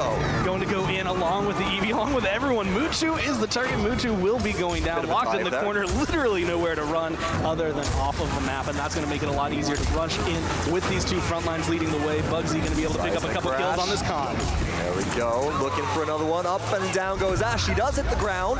Bugsy has, as you said, found 2, but that still will be some stagger for the time being, except it will not. Lazy steps outside of that circle and ends up dying, if I'm not mistaken, and here we go. Navi trying to find a way back in, won't be able to. Fnatic, they might have burned kind of a lot of everything, really, on the dive, just trying to deal with Mutu on the Vivian, but that was the pick they needed to find, obviously. And again, Fasheko, probably where my eyes are going to be. I think Vincere is just going to facilitate the damage that he's going to put out, but Bugsy is the player, I think, that is making sure Fnatic are staying in this. Not only is Khan damage boosting the right targets, staying alive in the right moments, putting pressure in the right moments, but that overpower where it's just like, all right, Ash, you can do whatever you want. The minute you are going to be available, I'm going to pull you through. We kill you off. You have nowhere to run, nowhere to go, and Lazy just can't do anything about it. Mr. Newbury, are you telling me for a second here that Bugsy might be good at this game, Paladins? I've gone on record this last split, I think during the summer split as well, saying that Bugsy might be one of my favorite players in Paladin because of how flexible he is. That's one of the few things I think that you can come through. A lot of teams don't have the same champion pool that he does. And Bugsy is one of the oldest players in Paladins as well. If I'm not mistaken, either a day one or a very early closed beta player was playing and has been playing competitively since and before the Founders Tournament at Dreamhack Summer in 2016, folks. But as Bugsy does take a bit of a swim there, it's up in the sky. Is there water beneath this, or is it just clouds? Well, actually, so you notice how they die when they fall off the map. That's because the impact from how high up you are is just going to be bad, especially in play mail. Not good if you are Khan, but the pushback is going to be fantastic if you are Navi, at least for a little bit, but you have to buy a minute. And Ascension Peak, very similar to Splitstone, Ice Mines, like it's hard to get back because there is a lot of link between your base where you respawn and the payload where it is at right now in Navi's base. But you still have a little bit of pressure. But without Fasheko, if Bugsy goes down, that might make a new story. Well, I was going to say there's 50 seconds left or on this payload push on Ascension Peak, and the payload's almost all the way through already, but then that happens, what we just saw right there, and let's break it down. Phoenix does get stunned out, but Eevee tries to blink in, looks to follow up on that seismic crash, and who's ready and waiting for them? It's Cassie again. 30 seconds left. Overtime still has a lot of potential. I mean, I'm like, all eyes on Fasheko. Where is he going to go? Is he going to get picked off? Is it going to be facilitated? You have Overpower back. Going to go for the pull and the push off. And that's just going to be a free kill onto Phoenix. And that makes it so much easier to push through this arch. There's a slam dunk. Down goes Ice Storm. Mutu finds one, though. Down comes the hammer, or maybe the flag instead. And even though the stun comes on through, it just doesn't matter. Mutu finds 2 already. 2 for 2, even trade. But again, Navi have reinforcements so much closer. And the Sentinels are starting to pump out their AoE damage straight into this Inara. There's the Earthen Guard. How long will she hold? Ruckus is here to reinforce the front line, and despite there being a wall, despite there being healing again, everybody from Navi rejoins the fight. Ash to respawn in just a moment. Bugsy dashes in as well. Double kill for Fasheko. Will this Eevee find a triple? Can they be the saving grace for this team and get the conversion? Up and down, trying to juke around this Fortress Breaker's shield. It just doesn't matter as Navi appear to be able to hold Gore. Who will bring it home? The heals come through, but it's not enough for Fasheko. He's not going to be able to push it in. He's not going to be able to keep up his fight. And the rest of Fnatic didn't seem quite ready to jump on there. And so it's a good, maybe home point there for Navi. But a lot more signs of life from Fnatic this map than we saw on the last map, even than we saw on Splitstone Quarry. And it's just target acquisition. Again, the thing that's been making Navi look so good is because they're killing the right people at the right time. If you can get rid of Phoenix, which seems to be what Fnatic are looking for, it opens up so much room for you to just find success. He's 0-6 right now. Which is pretty incredible. They're and picking on it. That's very different from what we're used to seeing out of this Ruckus. I mean, there is the 9 assists in there, of course, and Phoenix also is sitting on a cauterized 2, but let's look at Fnatic. Take me through the items here, Gore. Have they been able to kind of match that efficacy from the 300 deficit from the neutral cap? Yes, just the way they're picking up, you can see the record or the cauterized 2s coming online. That's going to be the thing that makes the change. Actually, Lazy's been able to keep up pretty well, almost at the ability to get a cauterized 3, so keeping up relatively similar to what Fnatic have been able to do. But right now, this is where the issues come, and Phoenix is going to go down again. That's what we call the PGS Ruckus ult there, Gore. That's the PGS Hexafire. It's where you 10% health check, emit a shield on cooldown check. All right, let me slap that E button in the face of an Eevee. Cool, a good plan. It doesn't go as planned right there, and Bugsy also picks up Mutu, so Navi, they've lost 2. Now 3 members as Jera cleans up Lazy. Back in control of this objective. They got their Inara established. Navi need to look to find a way in, but let's look at ultimate score. It's 3 to the side of Fnatic, and as the respawns come on through, I don't know if there will be anything available for Navi. I mean, at this rate, so much is going right for Fnatic, the way they've drafted it. And Grok is always the one that stands out. That's the one that seems a little odd, and that's going to be a beautiful Dread Serpent to stop Mutu from accomplishing anything, trying to get away, trying to keep himself alive, but going to get killed off and picked off here by Fisheko. Fisheko is just hunting right now. Down comes the standard. Nash will buy some time on the objective, but it's just too little too late. There are no reinforcements. There's no way to alleviate this pressure. And once again, Fnatic are in control. At 7 minutes and 56 seconds in, it's 1-1. Make that 2-1 as Fnatic now lead. So the big differences that are coming through. Fnatic not scared to throw out their ults. I've seen them use them way more than they have in the last couple of games. Not afraid to try and throw that out at Navi, because if they can capture the point, it's going to be worthwhile. Even if they whiff something, if it doesn't come through the way they want, they at least get something out of it. They're finding pressure everywhere, and they're making sure they shut down the right targets. And this might be one of the only kills I think Phoenix has been able to get the entire game. And that's really strange right there. Do you feel like this focus specifically onto Phoenix and Mutu we've seen a lot this game, is that making the difference? Well, it's exactly what they needed, right? The read on the Phoenix. He's comfortable on this Ruckus. It's something that's been a huge threat the last couple of games, and as Bees had actually said coming into placements, it wasn't really something anyone was playing, practicing. It just kind of showed up at LAN, and all of a sudden it's making this huge splash. So if you prioritize it, you target it, you get rid of it, you change the tide of the game, and right now that's what Fnatic have done. Well, Phoenix about to go down. Bugsy finds one. In comes the Tempest from Grok as well, boosting everybody's movement speed. Hey, he can fly there, Gormizer. Isbitner takes a quick turn tail and tries to get straight back around and plant that totem down, as that is a lot of damage coming through from Navi, but an overextension from Creatives lands them with a kill, and now this payload's looking like it might just push through. Shock Pulse damage chaining out. Look at the resets coming through right there. Another Shock Pulse, another one Gore. Nobody's able to contest, and Fnatic, they do get the conversion. 3-1 lead. Even though earlier on we were talking a lot about how there was a lot of ability to stop Grok from being able to showcase any talent, the displacement and the kills that Fnatic have been able to pick up and the separation they've caused has made it a lot easier to find those individual picks coming through for any time Bittner finds a target, and it's making it a lot easier to find small picks like this. And let's look at this in the INAP instant replay, folks. It was the blink away and the wormhole back as Dread Serpent was launched onto Mutu, and then Fisheko was in the perfect position to clean up a second kill onto Spunky as well, taking down a big source of damage and removing, of course, the sustain from Navi. Now at 3-1, Gore. Navi do have combat mechanic, but let's look at ultimate. Let's look at the ultimates in hand and the ult economy right here. Who holds the edge going into this capture objective?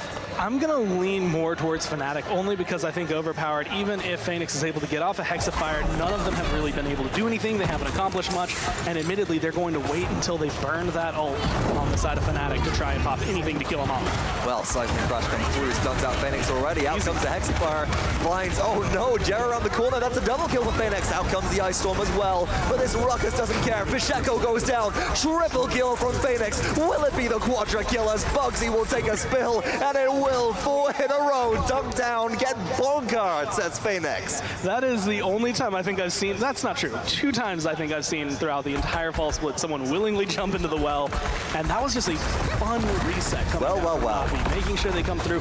That was one of those moments, I mean, honestly, there's no reason that should be a triple kill for for Phoenix. Everyone is in cover, and then they just step out. They're just slightly available for that Hexafire to deal damage to them, and they get taken out because of it. Well, so far it's been a Dread Serpent coming through, stalled out the Assert Dominance, but that was all it needs to do, just made it out right there. But Unbelievable is found too. Ash alone in the objective contest for a second. You've got to use the ult, but no, nobody's there. It's 97% in cap for the side of Navi. 3-1, remember folks. Fnatic takes this one and they win a game and get themselves on the board. 45% and rising. Anybody from Navi find their way past this Eevee to get back to the objective. Mutu is looking for his spot to try and find, but he can't get up on the balcony. He can't find himself where he wants to go, so it's going to be up to Phoenix, the rest of the front lines, to try and come in, find some kills, open up this point for their damage, but it's 96-97. Whoever can take this fight will take the game, or at least this point. Oh no, Creative's in a lot of trouble. Bugsy and his Spinner clean up too. Mutu takes out Visheko in response. There's the Illusory Rift. Ash did a Assert Dominance on the objective, buying time, and now out come the Sentinels. Mutu is just going hunting. You've got to kill Spunky. Excuse me, no, you've got to kill Jera. Spunky has already gone down, and you're looking for the damage, but his Bitner's still here and chasing everybody down. Overtime in effect. The respawns from Navi are too far away. Bugsy takes out Creatives. That's most of the damage gone, and it's just Ash left contesting. Overtime is ticking Gormizer, but his Bitner goes on a rampage, and that will be at last with a 4-1 scoreline. Fnatic getting themselves on the board. They made every adjustment they needed to from game 2, getting 4-0'd where everything looks sloppy, going into game 3, making sure they're looking at the right targets. Even if they're letting Navi pick up something they're comfortable with, reading it and making sure they're shutting it down. Phoenix pretty much had no chance during those first few rounds to accomplish anything. I mean, a couple of Hexafires we saw kind of just went off into the air. The last one was pretty good, but it didn't accomplish enough. Well, with that in mind, folks, Fnatic, they got themselves onto the scoreboard. This is turning into a real set, a real Paladins right here. Let's head back to Golden Boy on the desk to see how that game 3 went. Thank you so much, fellas. And Fnatic are finally able to bounce back, making this one into a 2-1. Still in the advantage, though, of Navi. Lots of questions as we look at this game, because we were all relatively critical of the Grok pick, wondering how this was going to work out. But what we didn't think about was them just shutting down Phoenix's Ruckus. The way we didn't, I think you guys talked about Ruckus kind of just appearing, right? Everyone was like, oh yeah, Ruckus really wasn't all that popular, and then boom, here he is. And I think Fnatic kind of recognized that too. It's like, wait a minute, there's this like one thing that's really connecting these teams together, this team and their success, and it's Ruckus. What if we try and stop Ruckus? I'm genuinely surprised that it was with a composition that included Grok. Yeah, the Grok is with the shock bounces on Maelstrom, he recharges his ammo basically, so he can just basically have consistently infinite ammo. And I think that's where it came down to. With the Ying Illusion clones and the Ruckus, there's so many easy targets to hit with that bounce, and it was played really well by Bitner. As I said earlier, you can say to Bitner, you want to play this? Bitner will play it. So very well done to him. Yep. Just goes to show his versatility here, and this was a big play here by Phoenix, actually. At the end of the game, netted himself a crazy triple kill, but it still was not enough for them to be able to take the point and, most importantly, stay in this game. No, for sure. This was the one time I felt like they actually executed something. Yeah. Because the rest of the time they kind of just were waiting. They were so indecisive about what they wanted to do. I felt they were holding their sides, and that does not play well into Grok. I mean, the more you're sitting around, the more you're just getting pulsed on, and maybe they thought they had to rush it, but even then they were still waiting. One of the second mid, they waited and then went to Hexafire and Illusory Rift, but Phoenix was like 1,000 health. It was way too late to make their move. Yeah, and here are the post-game stats presented by Access Replay there, and you can see Phoenix was really isolated for a good chunk of that game. I think they went to the second point, and I believe he was there like 0-6 or 0-7 or something like that, just really struggling to be able to get any kind of anything going, right? And which was very unbecoming of Phoenix there, right? Like you just don't expect to see that. Yeah, so it was 0-6 before they went into the second round. So yes, not the best showing there, but it wasn't like obviously it wasn't Phoenix, or I'm not trying to pin it on him. I think it was just Fnatic finally executed, which is what we've been hoping for them to do now. They had a great draft as well with the Khan into the Grok, so they were grabbing people with the Khan F, which like immobilizes the target for a few seconds. That few seconds of Grok damage on top is like, that's a lot. That especially maybe with like an EV hit as well, like on top of that, you could burst the rockets out so easily. Yeah. Khan pairs really well with EV too, with the shout to give the EV the extra damage bonus. Yeah, and CC immunity in the EV. Khan was certainly a big presence in this game, and well, let's go ahead and see who our Still Series MVP is for game number 3 at Ascension Peak. And oh, look at that, it's almost as if I knew. It's Bugsy! There you go. So one of the more tenured players in Paladins, Bugsy, showing that versatility with just a very deep champion pool, and the impact that he was able to have on Khan was definitely felt in this game. This game was definitely a reminder of why you banned Khan, I would say. Yeah, fair enough. But you would think though maybe the Vivian would have been the answer. And I noticed some hard dives onto Vivian a couple times. I think like there was literally a Grok ult used just to like push the Vivian back to the steps, like force Vivian in a really rough spot. Do you feel like Vivian never really got a chance to set up, or was the Vivian not hitting the targets necessary? I think it was a bit of both. I think the Vivian positioning was kind of a little shaky. She wasn't close enough to be doing anything. She was off on the high ground, and then, as you said, there was one point where the Grok just ulted in. They all rushed her as like a 3-man set just to kill the Vivian, which normally you'd be like, oh my god, now everyone's left on the point to die, but they still survived for long enough for the team to turn around, come back, wipe everyone else. And then on the point afterwards, they dumped 2 ults into the Vivian. They had the EVO and the Maldamba ult both onto the Vivian, so they didn't give the Vivian enough time to even counteract. Like maybe if only the Damba ult hit, she could have turned and killed the Eevee, but the fact they used 2 onto her, she just insta-gave. Yeah, but with that much investment, you have to have, again, the theme of this match, the execution. You can't invest those many ults into it and then not get a result. Yeah, I mean, the indecision carries over there, right? Because if Navi was playing decisive that game, if they were making moves, they go use all those ults on the Vivian, they're like, well, there's like 3 people in our backline right now. Let's do something. You know? Yeah. And the indecision like punished them there. Yeah, definitely hurt them. Well, now we're getting ready for game 4. This is going to be Navi's pick. Where do you think Navi will take us? Such a tough question. Honestly, couldn't know. Maybe even a Frozen Guard or something. Maybe something just make Fnatic uncomfortable again. Take them back into a mood where they kind of like remind them why you're up 2-1. Yeah, precisely. Kind of maybe shake the mentality a bit and try and force them to something not comfortable. Something snowbally maybe, like Bright. Yeah. Something like that. I mean, every time we've said something snowbally and said it in Fnatic's favor, it's gone the other way. Yeah. Navi have just totally snowballed over. But does a Bright Marsh work? I mean, and if you do you bust out the Grok on Bright Marsh again? Like, because you can. They'd be more ready for it. That's a map you know Grok could be coming, as opposed to Ascension. Okay. Yeah, I've never really seen the Grok come out on the Ascension before.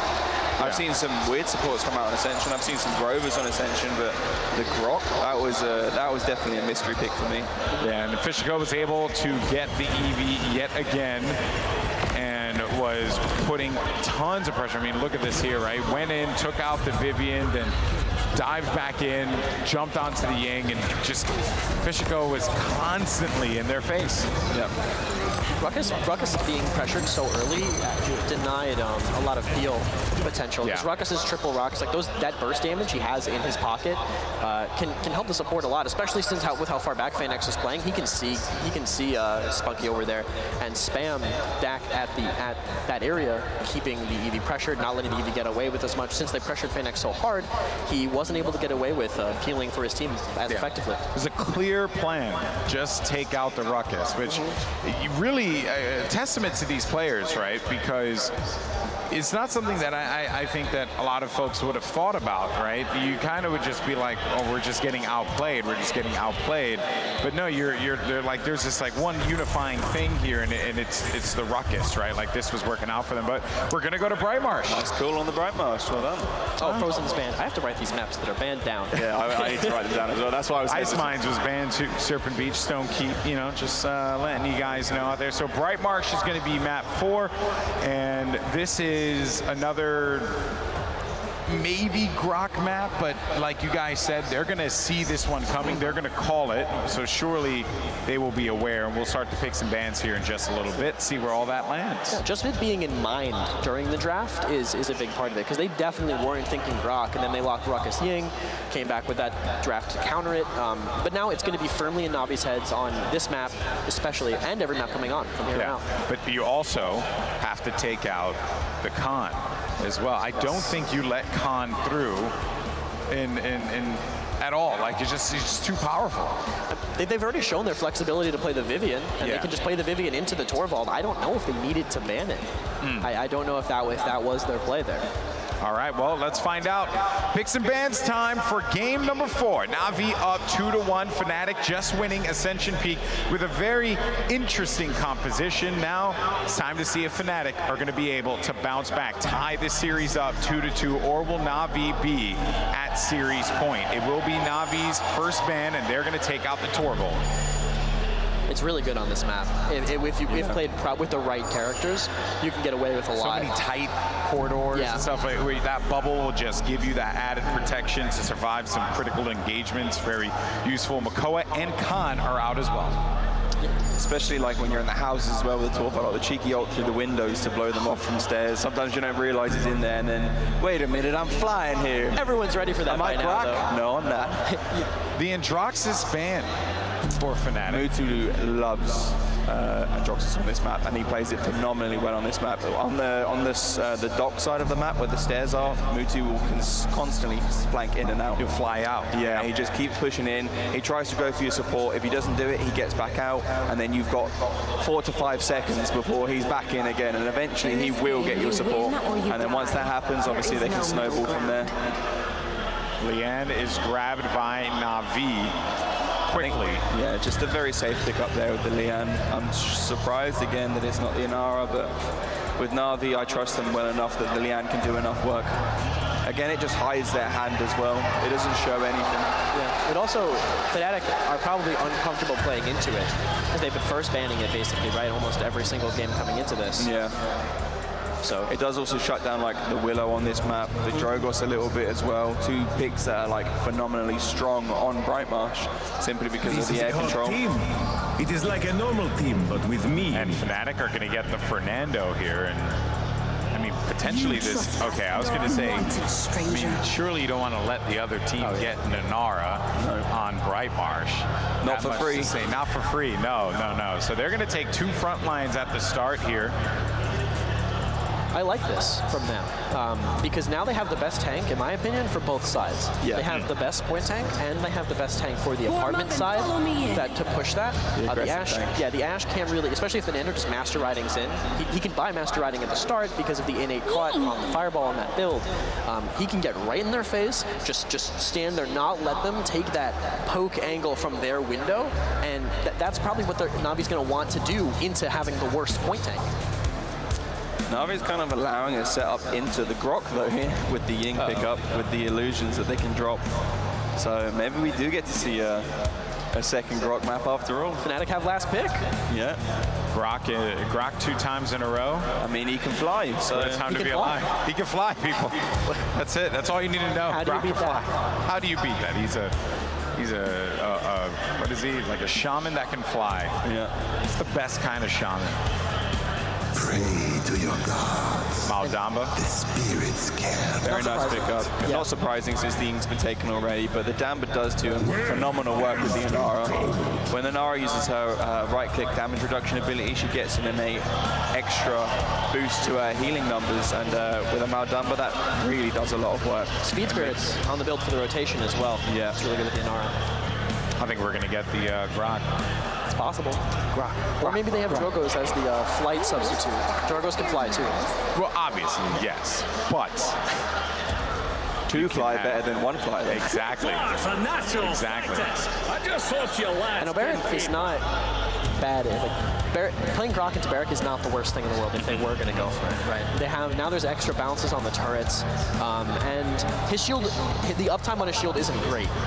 No, it really isn't, and the cooldowns on it are very high as well. One of the higher cooldowns for shields in the game on Barak. Well, Navi were kind of put in a situation where they had to go with the best of the worst in that situation as far as front lines are concerned, right? Securing Ashe, securing Barak because you don't have Nano, you don't have Inara. And the Grok comes in as the last pick. Called it. All right. Big time energy, Who do we boys. got? Are we going to go 2-2 here or Navi going to win? Easy 2-2 with that Grok pickup. Easy. Easy 2-2. I think Fnatic can control the side that Navi wants just better right now. I'm going to give it to Fnatic as well. Okay, so Fnatic are looking to tie this one up. Navi can extend their lead, take it to series point. Let's see how the Grok plays 2 times in a row. I'm so excited. I know who else is excited. It's Goran Vox. Oh, we certainly are, Golden Boy. And you know what? This is not our shocked faces, as we're seeing that Grok come out last pick, Gore. This is our very unsurprised faces with the success that it had, but playing into that deployable nightmare. Do you feel like Grok's shock pulses, sure, there'll be a lot of throughput damage, but they're going to be bouncing less on players because of all those deployables. How do you feel that affects the overall damage output and effective damage from Grok? I think it's not going to hurt him too much. Like, we're going to see a dip in it, but I think he's still going to be able to maintain a ton of control just because it's going to entice either Navi to spread out, which means the deployables might not be getting as many bounces, or it's going to set him up to kill Ying, which is just going to get deployables off the board immediately. Then you can start pressuring around. Plus, you have Drogos around to be able to facilitate it. So even if you're just getting a little bit of poke, you have someone who can end the kills for you if need be. And I think that's going to play a big role in what Fnatic have drafted here. Oh, look at this. Bugsy coming in hot. Let's look at that bottom tower right there. I'm losing my words because it's a Tremors in Aragorn, and that's out of the base. It is a battering ram Ashe as well for that extra aggression, but a Tremors Inara. That means if you break your wall manually, Gore, 3-second cooldown on having that impasse come up again. And that is just glorious on this map, being able to control it. Because again, look at this capture zone. It is completely closed off. You need to fall back, and you want to find control. You can just make sure you're safe, and your team as well. So you're going to be able to lock it down. And a lot of pressure now can be able to fall through for creatives, for Mutu to find these kills, and they get rid of Fisheko. First blood does come on through. Now creatives very low in health, 21. Fernando around the corner will find one. Unbelievable picks up a kill in response. Unbelievable finds 2. Phoenix though, is Bittner, so even trade so far. Lazy tries to get out and does get the bowling ball off, but now he's waiting for a fail-safe reset, as potentially that could be damage coming through onto the master mechanic, but no. Fire Spit does connect as the fail-safe reset. Lazy just about gets out, and Spunky's looking for a line of sight to be able to heal him up again, but now Fisheko is starting to come into play with this Drogos, and nobody can find a way in thanks to that Tremors pick. Now you're going to be able to find at least one shutdown on Fisheko, but like you said, no one's being able to get in. No one is able to touch down on the point as of right now. The Navi swing back a little bit of control. They push Bugsy out, but it's not going to be a lot. They have to be able to keep down Jarrett, keep down Bittner. We got to talk about it from the back though. The Mutu's gone for a massive flank on the An. Found 2. Illusory Rift already charged and popped just to allow that to happen.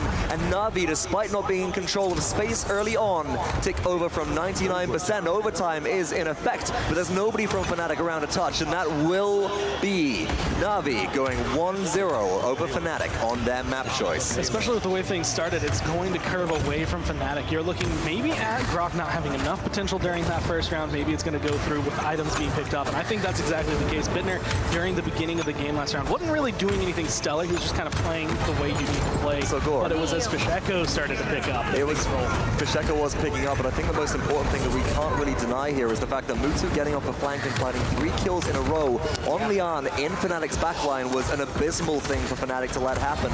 And now the damage just keeps on coming through. Inara falls, Umbi finds Phoenix and trade, but the jump shot just not connect because of the shield, but now they go down. And Navi, they have a free path on this payload push, Gore. 1 minute and 45 seconds, and Fnatic, they're waiting for the respawns because they want to hold with this environmental cover to keep them safe. There were just too many targets there. You could see Lazy actually got maybe 2 overextended, was 1 hit away from death, but still lived through the engagement. So much could have gone wrong for Navi, but it was just the communication maybe lapsing, or just the focus being somewhere else for Fnatic allows him to live, as well as the pressure to live on for Navi, and they get pushed out. Now that they've respawned, they're starting to get a couple kills. Creatives and Mutu are the big ones, but Lazy is still finding picks. And that's the stabilization that we wanted to see from Fnatic. We do want to see that Barrett go down at some point, and Bittner is just looking for an angle to shock pulse off of these illusions. A lot of damage does come on through. Lazy still looking for frags here. I mean, this is a pick which Lazy has been playing since Paladins, well, was actually Paladins, right? Because back in the day, Gore, and I'm sure you might remember this as well, that slug rifle, which is now equipped by Tinkering, the talent for Barrack, this champion here, used to just be Barrack's default gun. Lazy has been playing what we've come to know as Fat Cassie for a while, for a long time here, and with these failsafe resets, is so survivable. I mean, shield after shield, dash after dash, he is set up perfectly to continue moving on. And because of these shots, he's finding so much damage, so much pressure, allowing people like Creatives and Mutu, who are getting picked off, to come back into the fight, no problem, and just supplement themselves, give that damage through, give that death and taxes, and see what it can apply. But they're still getting pushed out. They just don't have all the control they need. But Fnatic, to be able to push them out, did end up using Tempest there, and we just saw Grok kind of zooming around in the air, keeping everybody topped off. Didn't really find a huge amount of pressure. Sure, maybe one kill goes through to Fnatic, but now Lazy's found Kasheko. Lazy's dropped the Dome Shield. Lazy's trying to stay alive. Will the healing be enough? They need something through from Ying. There's the life exchange shatter. There is Jera going down. 2 kills for Mutu. 2 kills for Lazy. Double. Will they find the last one? But no, they don't even need to. Lazy stays alive. Failsafe reset. 10 health left. But the shield comes on through, and overtime is ticking. But Navi are still gunning for this push. 95% on the Dragon Punch, though. It's going to be full charged right now. If Fnatic decide to pop some ults, they can make a hold, but they have to decide fast because they're losing members. Lazy is still going to be able to find a kill, and they actually push just enough people away from Navi. They completely lapse, and with those few kills, just displacing Lazy was enough. Right at the end there, it was Drogo's coming into play. Drogo's coming into effect. So critical in overtime with that combustible fire spit, because you apply that knock-up gore. Everybody has to group up around that objective. A lot of trouble, but let's watch our respawn replay for the out-of-the-gate kill, and it was Phoenix actually finding Jera, but then Mutu is just able to come through and pick up 1 and 2 in a row. This can't happen again. Fnatic cannot let this Leon get into their backline like this. But Gore, the pick that I want to talk about most of all is, as we see Spunky 4-0 by the way, is this Tremor Zenara. Do you feel like a Mother's Grace would just be better at this point? This survivability just overall more beneficial? Yeah, the wall has been providing a little bit, but that control lapsed very early on. Bugsy was able to keep control of the point until his team got pressured out, right? As long as he had his team behind him, he was perfectly set. But once you lose either a support, your healers, or another frontline, maybe your damage, either way, it's going to go down. That's going to be a Dragon Punch used for Creatives, though, and that's going to make it a lot easier for that Inara to be able to stand forefront and on the point. Illusory Rift has been used. I like the fact that Mutu backed up once that Dragon Punch came on through. Big damage on the Grok, but Grok gets away because of Ghost Walk, and now chasing the kill through. It's Ash asserting dominance, but here comes the Dread Serpent. Ash jumps up, jumps down, this time plants the battle standard, and down goes Fisheko. Creatives finds a bit of return pressure here, and Phoenix goes to the back line. The battering ram damage comes on through, stunned out by Seismic Crash. The shield is up, the healing through from Ying as well. Will the kinetic burst hit? And it does not land onto anything but an illusion. But once again, Phoenix is pressuring up the high ground as Creatives finds 2, and that will be enough for Navi to take back control of this objective. Fisheko, Bugsy, though, on the retreat, are able to pick up 2 of the big kills they need, but unfortunately, it's not the ones that are causing the most trouble. I'm looking at Phoenix and Lazy right now, kind of controlling the pace of the game for Navi. Yes, you see Mutu and Creatives picking up the most kills, but these are the ones that are zoning them out. These are the ones that are capturing the point and making so much trouble for Fnatic. And Gore, we can bring it back to reflect a little bit on the previous game, I think, on that as well, because what we see on Ascension Peak, it was focus onto Phoenix. You want to deal with this playmaker, and then Creatives on Cassie was just less effective, but this time around, you can see that the front line goes in, open up the space, and Mutu finds 2, Creatives finds another pick. Creatives for the double-double right there, and Navi once again in control. So Gore, I pose the question to you, is the damage this good on Navi, or do you think that they're being enabled by the front line? What's the more critical thing? Oh, I think they're being enabled a lot by this front line. Not only is Lazy surviving almost every engagement that he really should not be, but he's also being able to provide a lot of pressure just from, like you had said, kind of playing this for a long time, using this slug rifle, getting a lot of damage spread. The turrets are helping out a ton, and then you have Phoenix knocking people around. There were several times right there where you couldn't take the fight Fnatic wanted to fight because you risk getting knocked off of the map by Phoenix's just anything. And then look at that, Creatives finds a double kill, and that I think is Impulse Cassie coming into play as these shots are dealing so much damage. Triple kill for Creatives too. And they're looking for, well, maybe some more kills as well, Gore. 1 minute and 15 seconds left on this push. Navi could be about to go up 3-1 unless Fnatic can find a way to stall. Will we be looking at ultimates used here to try and take control back? And respawns are coming through unless you want to go down 3-1. You're going to have to pop something, but you get rid of Creatives early on, and that makes it a lot easier again. He's just going to alleviate some pressure. The front lines can do so much, but they can't find all of the kills on their own. They need that facilitation from the damage. but they're lucky because everyone on Navi is going to back off. You're lucky if you're Fnatic because you get at least a little bit of a defense. But Lazy stays alive, Gore, and that's the critical thing. Sure, Lazy's not getting a mid-round buy coming through, but it's a Barrack at this point. They're not the one that really matters. You do already have a Leon that death and tax is anti-heal.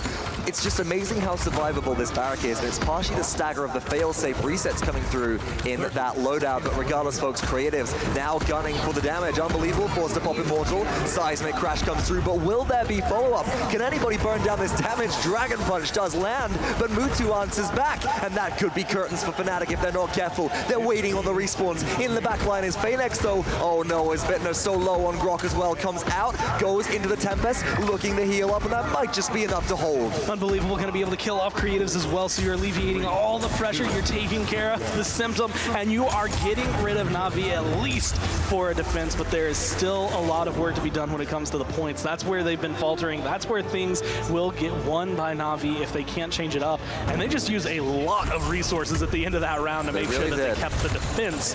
So when it comes to the point, 2-2, that's the score you're looking for to be able to capture and convert and potentially win the game. I've just got to talk about this for just a second. Creatives is doing some little nimble things here on Cassie that just show a huge amount of prowess. Cassie, one of the champions in game that has airborne inaccuracy. If you jump, you're not going to shoot where your crosshair is, Gore. But Creatives is jumping, waiting for them to land, firing off the shot, blast shot combo, and then getting back to mobility. And it's these little things which make the difference. Let's also look towards itemization here as Navi have 2 neutral captures in a row, 600 credits ahead of their enemies in Fnatic. How are they doing, Gore? They're doing pretty well, honestly, with the way things have been going. Fnatic are going to have to deal a lot. Bittner only with the cauterized 3, a couple of members being able to get 2 items, but no big tier 3s other than that one. Whereas Navi are kind of rolling into the credits as the way things are going. Creative's also running the Tumble 4, so he's going to be getting those resets very fast on that dodge roll that you see right there. So being able to stay alive, survive, and that's just helping slaughter down as Mutu finds a triple kill and helps keep control at this point for Navi. Oh, you ban out the Androx's folks, and you still get the flick shot of Doom coming through. And now look at the aggressive zone from Navi. 2-2 so far. This won't be the game-winning play, but they're looking to get some zoning coming through, and they're fighting off Fernando and Inara. Fernando might be able to make it through. They might be able to touch. It's 99%, but nobody gets there in time, and Spunky claims a kill. You can take the fragger off of the frag champions, but you can't take the fragger out of the fragger door. This person, MVP support, right? Well known as being one of the best support players in the world, used to be a world-class damage dealer, and you can see it in his plays. I mean, I'm still looking at Mutu right now. Spunky makes everything run smooth for this team from the back line. It's like the grease puts in his the name oil in there, the but then you just get to see Mutu. And again, when they have those flashy moments, it looks spectacular for Navi. They don't necessarily need them. Right now, they need something to stand out above Fnatic, and overall, they've been able to find it. The kills coming down from Mutu and Creatives have been crucial for this team finding pressure. And Gore, one of the things I think we got to remark on here is now it's 3-2. Navi can win this game off the push. Lazy gets killed, actually. That's a bit of a standout moment. First in a while here, folks.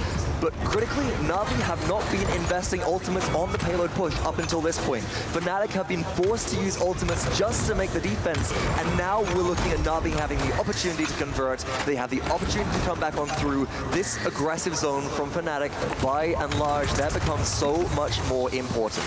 They have to be able to find a lot here. This is going to be where the fight can be won or lost. If you have a minute and 15 seconds as Navi, and if you get pushed back as Fnatic, you start ceding this ground, which they're already doing.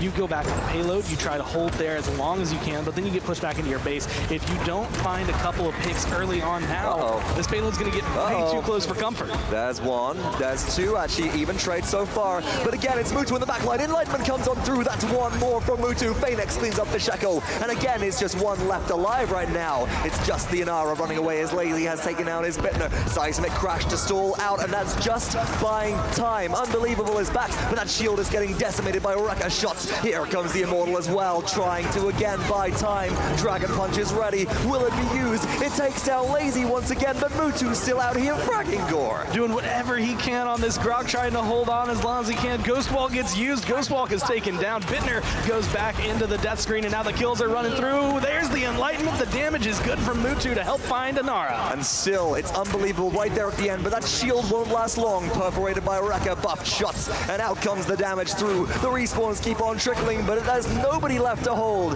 And Navi go up 3-1 over Fnatic. Being able to find themselves at a 4-2, it's looking like really good defenses, and even though the ults start pouring out from Fnatic towards the tail end, it's not enough to stop them, and that is just good reads. Again, Lazy, the only time he dies was in a moment where it didn't matter that his death was there. Otherwise, surviving so much throughout that game, as well as just the percussive blast coming down from Ashe, knocking people all around. Phoenix made sure control was always in their favor. So, folks, we come to an end of game number 4.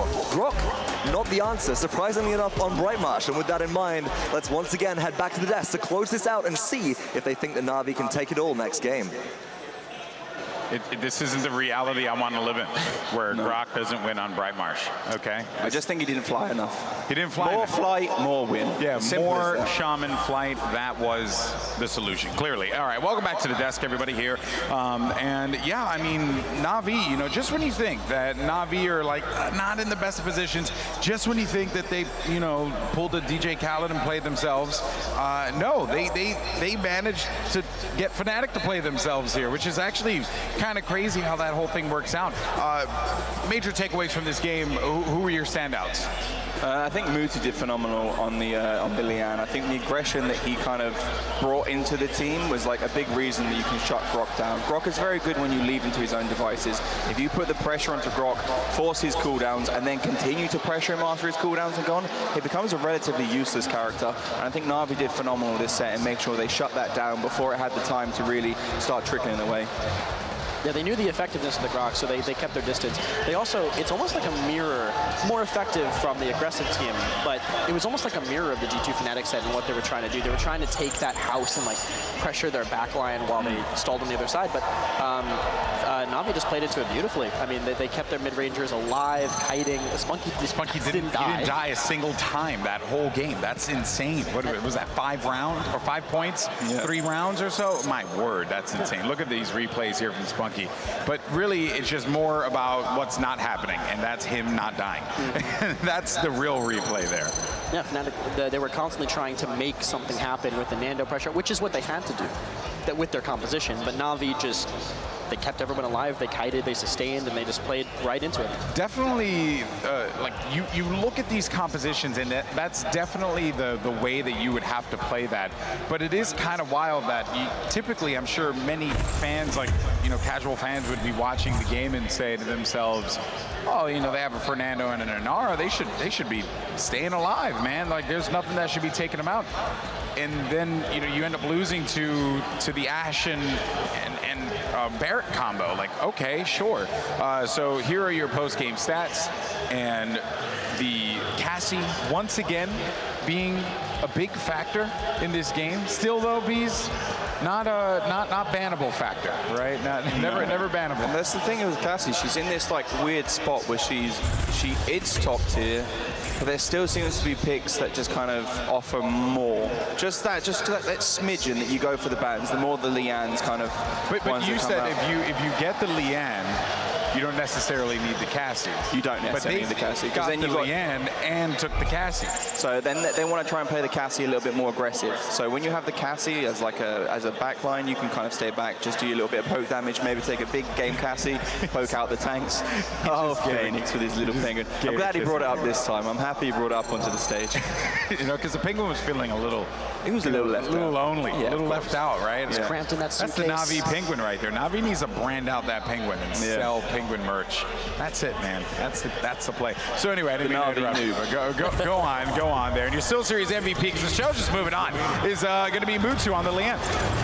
Yeah, his rotations, his pressure, he was hitting almost everything, all his cooldowns, almost all of his ults. Like, he was just performing flawlessly almost this series, I'd say. You see there taking the Grok out before he even has the time to use the reactionary Ghost Walk.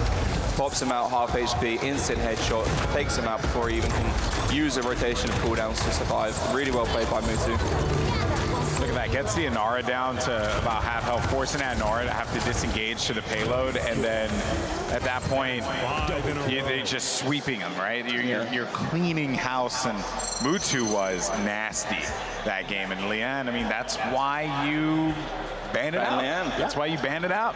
The mobility. I think as well, once the Lian has the ult online, she basically can take any 1v1 engagement. Oh, yeah.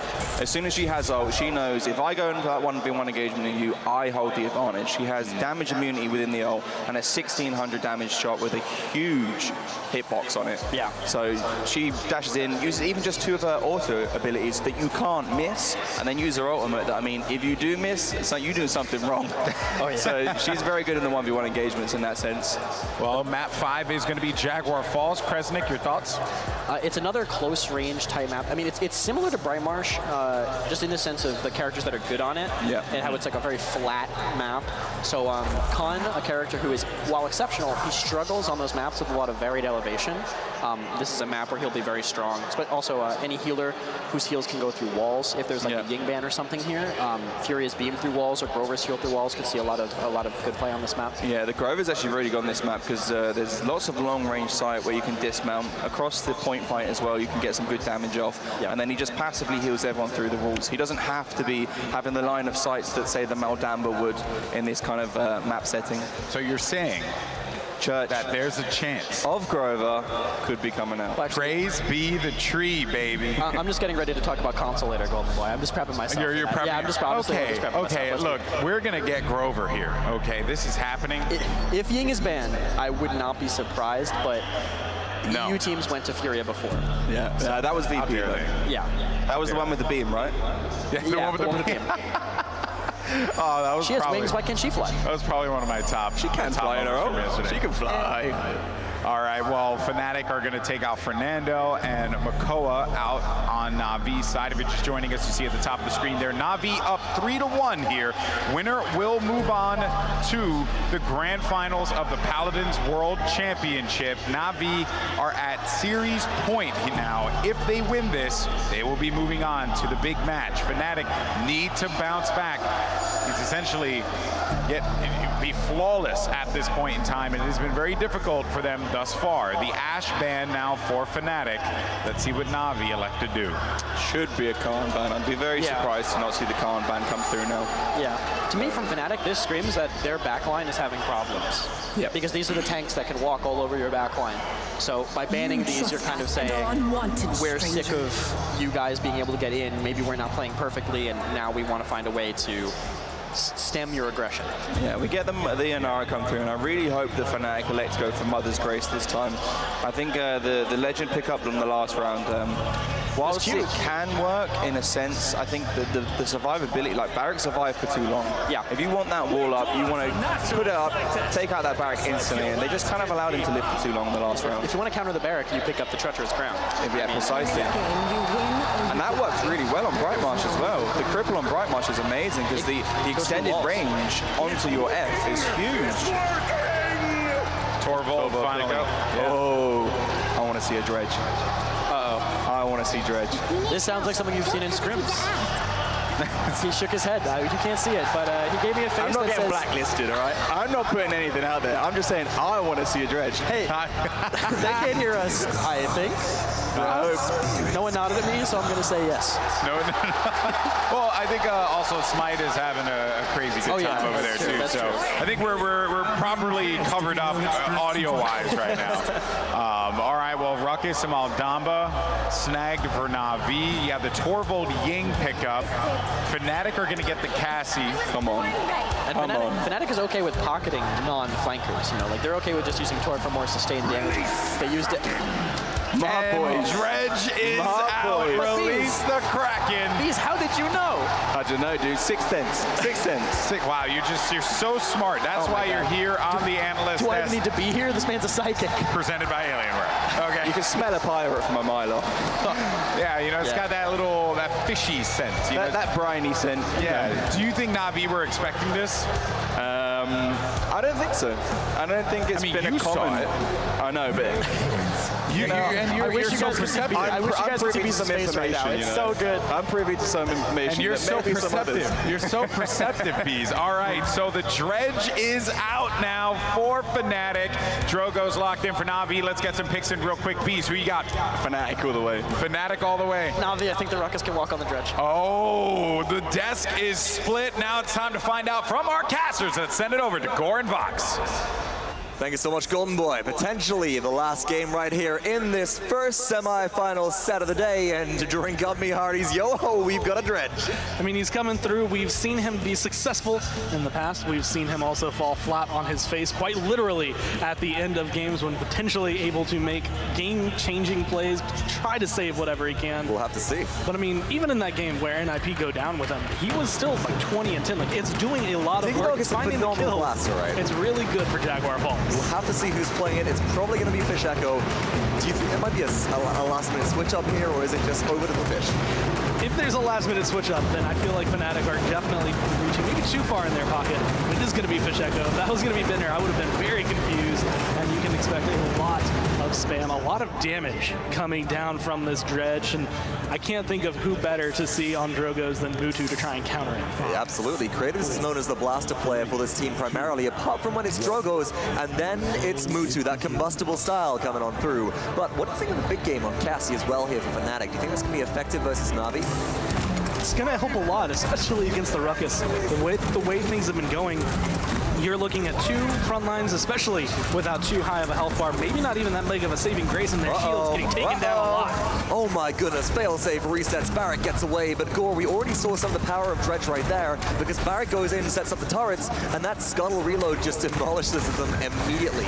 Fnatic have 45% on the objective right now. They've got an Inara there too. Navi are trying to find a way in. The Fire Spit is missed. Mutu not on their game right now, but First Blood comes through as Fish Echo finds one, looking just to continue zoning as Torvald is buffing up their shots. And he's pushing up, he's getting aggressive. He is not afraid on this dredge, which is one of the things I think is going to make him do a lot better in terms of his damage output with the way he's playing this. I mean, where's Navi going to go? Like, where can they run to that feels safe? He's controlling every single inch to this point. Gore, nowhere. And you know why I'm going to say nowhere right there? Because I'm going to a quick number for you as Dredge might be about to go down. 1,300 damage reload with no fall off and a big AoE thanks to that field study Torvald. And it is overtime. We're ticking on down. Phoenix, though, is wiped out.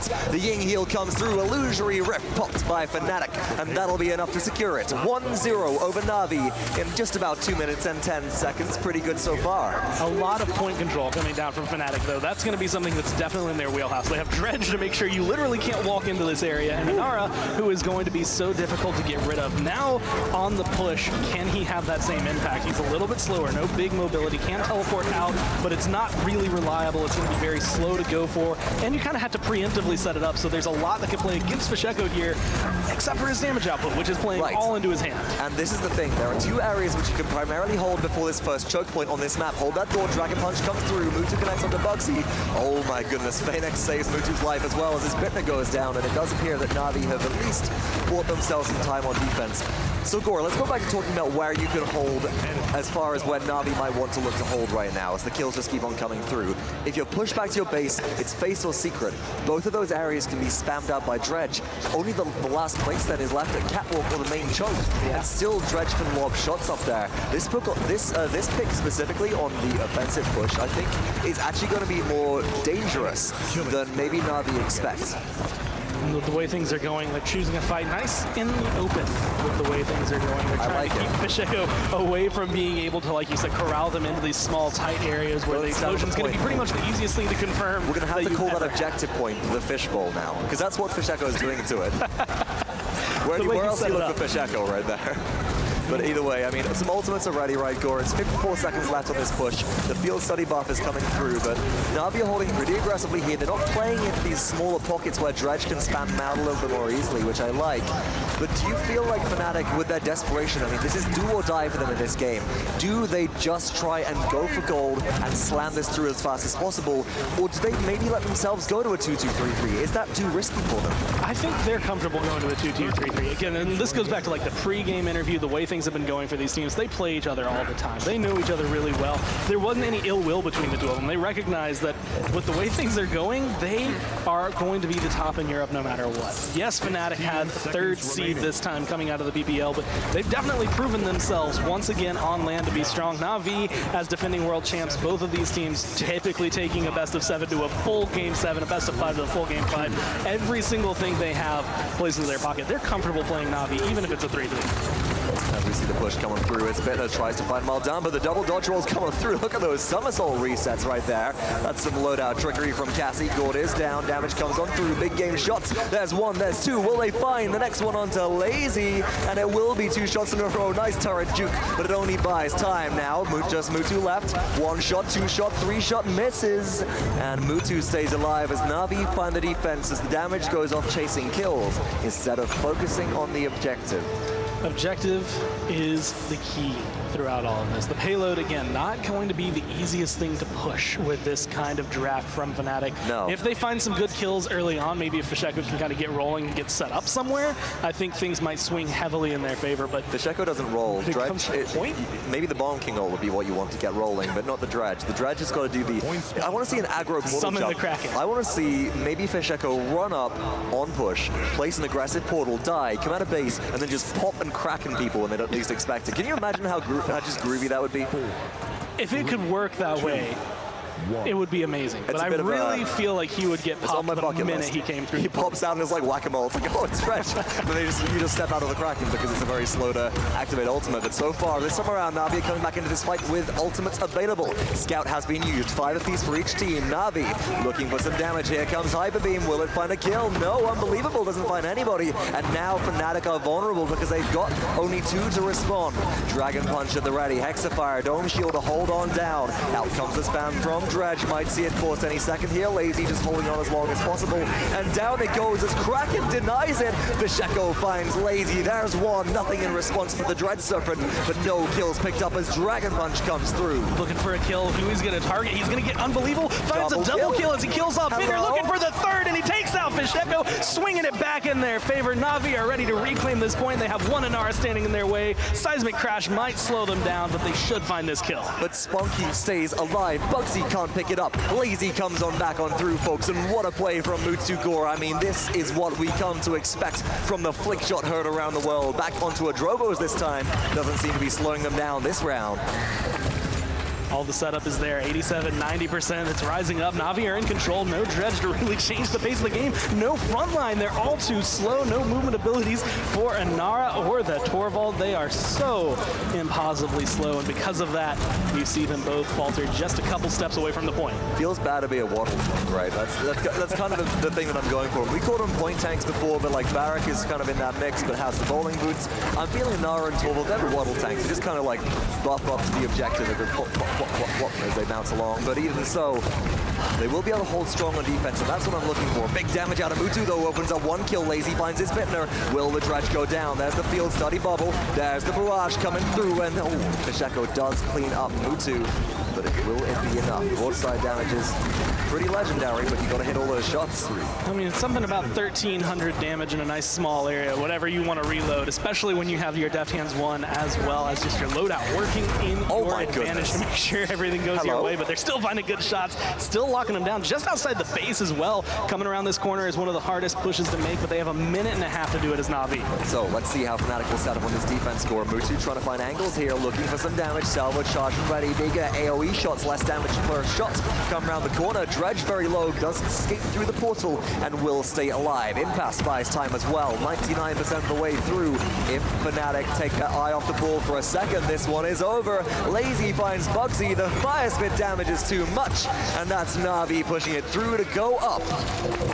A full draft from Fnatic right now, specifically to hold on to a point, specifically to make sure Navi cannot come in, take that away from them. They have Inara, who is going to be impossible to displace, as well as this Dredge, who has kept most of the entryways to the point lockdown. But when you get a play like this, there is not a lot you can do. A triple kill from Mutu, and he starts it off perfectly because Unbelievable is going to be the most difficult to kill out of all that. That shield comes online, the cooldown comes through, those other 2 kills aren't there. So perfect play coming down at the right time for Mutu to be able to reclaim that point. And so it is really do or die for Fnatic right now. It's not just match game, it is match point right now. Navi can take this one away if they take the single capture, and all 5 ultimates are at the ready. Fnatic, they need to find the individual plays. This Cassie's got to go big. As Bittner finds Mutu, and that's a brilliant way to start things off. Lazy has the Dome Shield. Will they move into contest? They will indeed, but no, it's actually silenced out by the nullify from Torvald. Creators finds one response. Fisheko goes down. Phoenix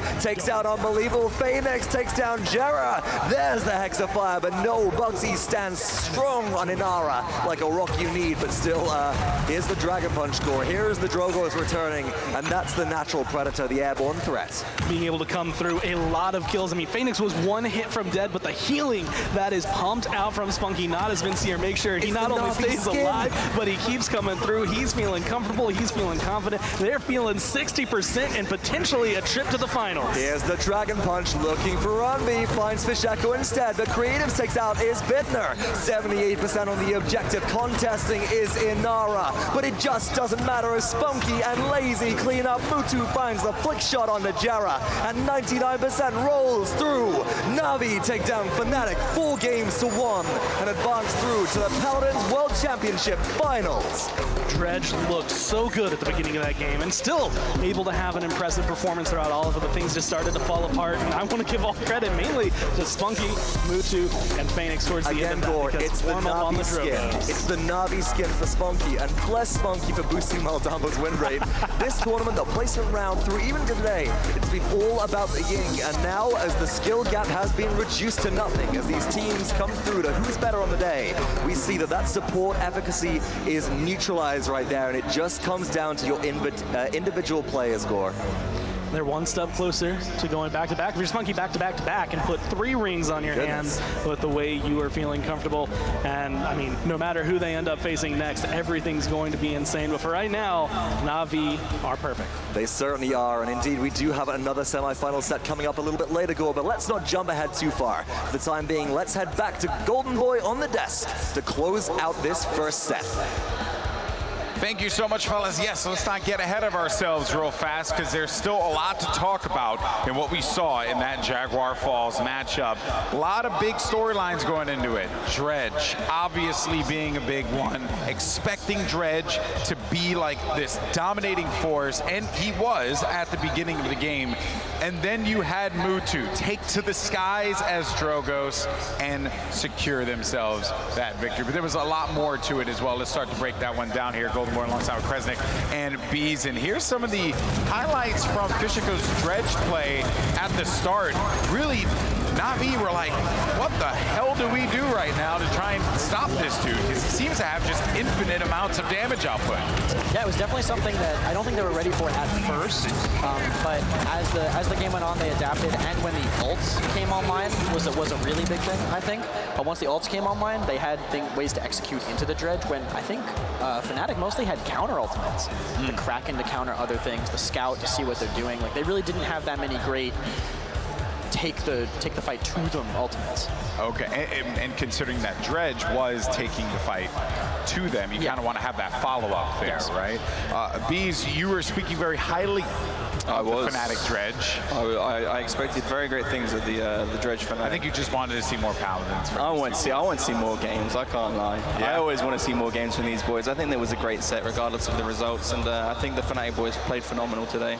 I wouldn't take anything away from them. I just think Navi would just, as they say up on the stage, like, it's just who shows up better on the day, and today it was Navi.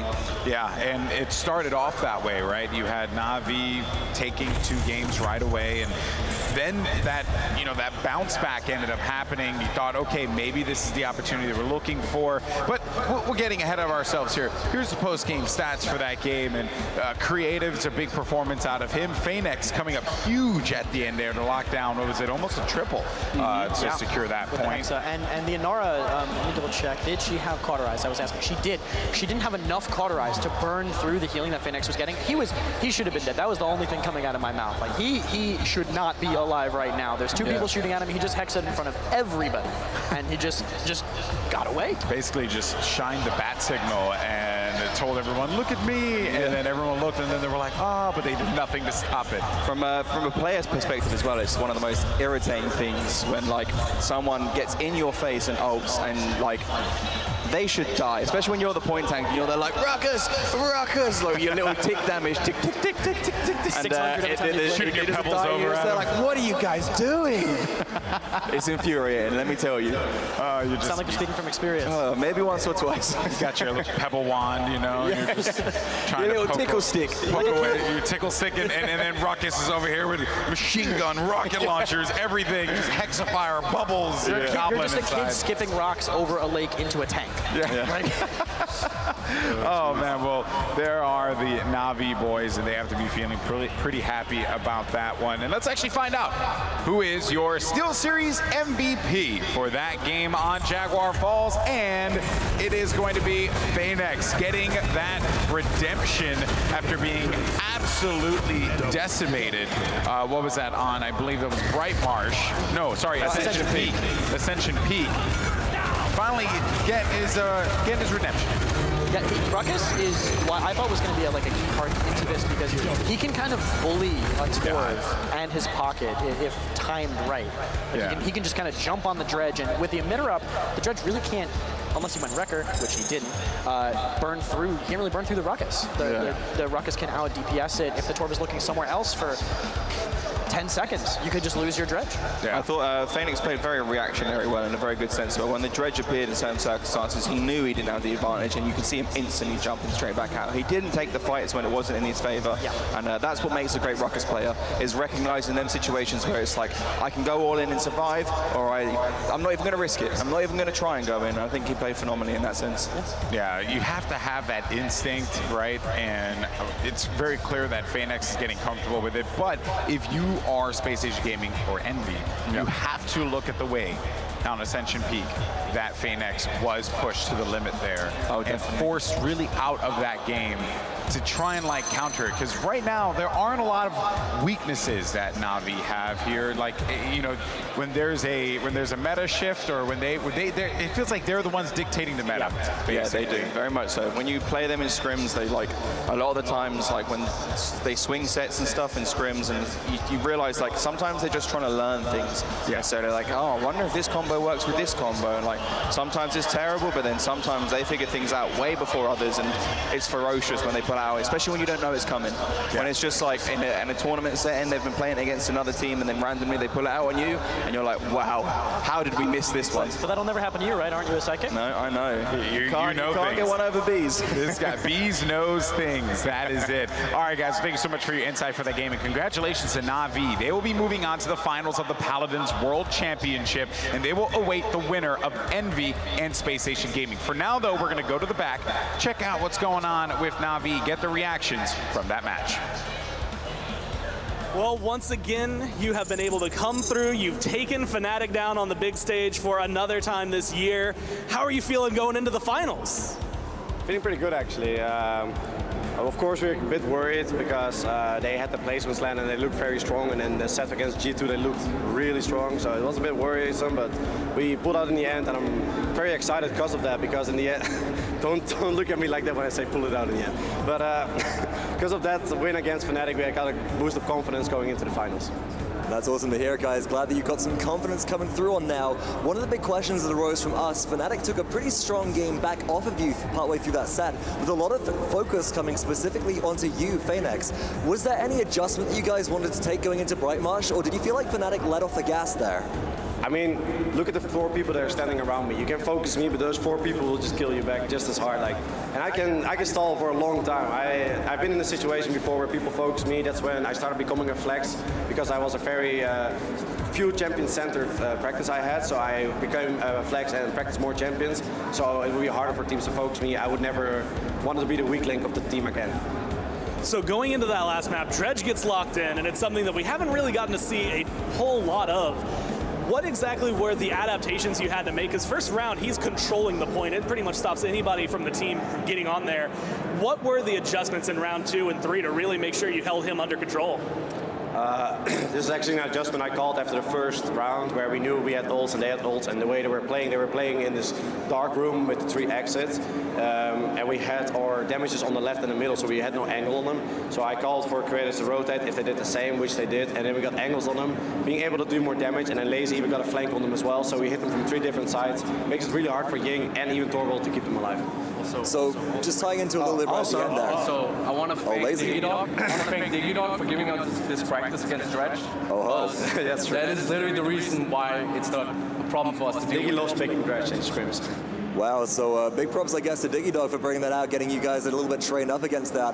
One of the other things which I wanted to ask as well, it's a question for Spunky specifically. I can see the fear in your eyes here as I say that. But throughout the placement round, the big storyline for us with supports was that Ying just wins more than Maldamba. And now we've seen you come through and kind of really turn that on its head, right? You pulled out an amazing Maldamba. And I want to ask you, why is your Maldamba so damn good? And why is it the Navi skin? It's the skin, dude. That makes you win. Everybody should buy it. All about the Navi skin there, guys. And if I'm not mistaken, just one last question right at the end there. Do you guys have any shout-outs to folks at home? You've made it to the Paladins World Championship Finals for a second time in a row, a second time in 1 year as well, folks. So any last shout-outs for those at home? I mean, last year I did a shout-out mostly to my family, but now I want to just thank my teammates, including Unbelievable, who picked me up when I was a no-namer. No one really trusted me or wanted to pick me up, and they did. They took that leap of faith with me, and I'm very grateful for that they put me in this position.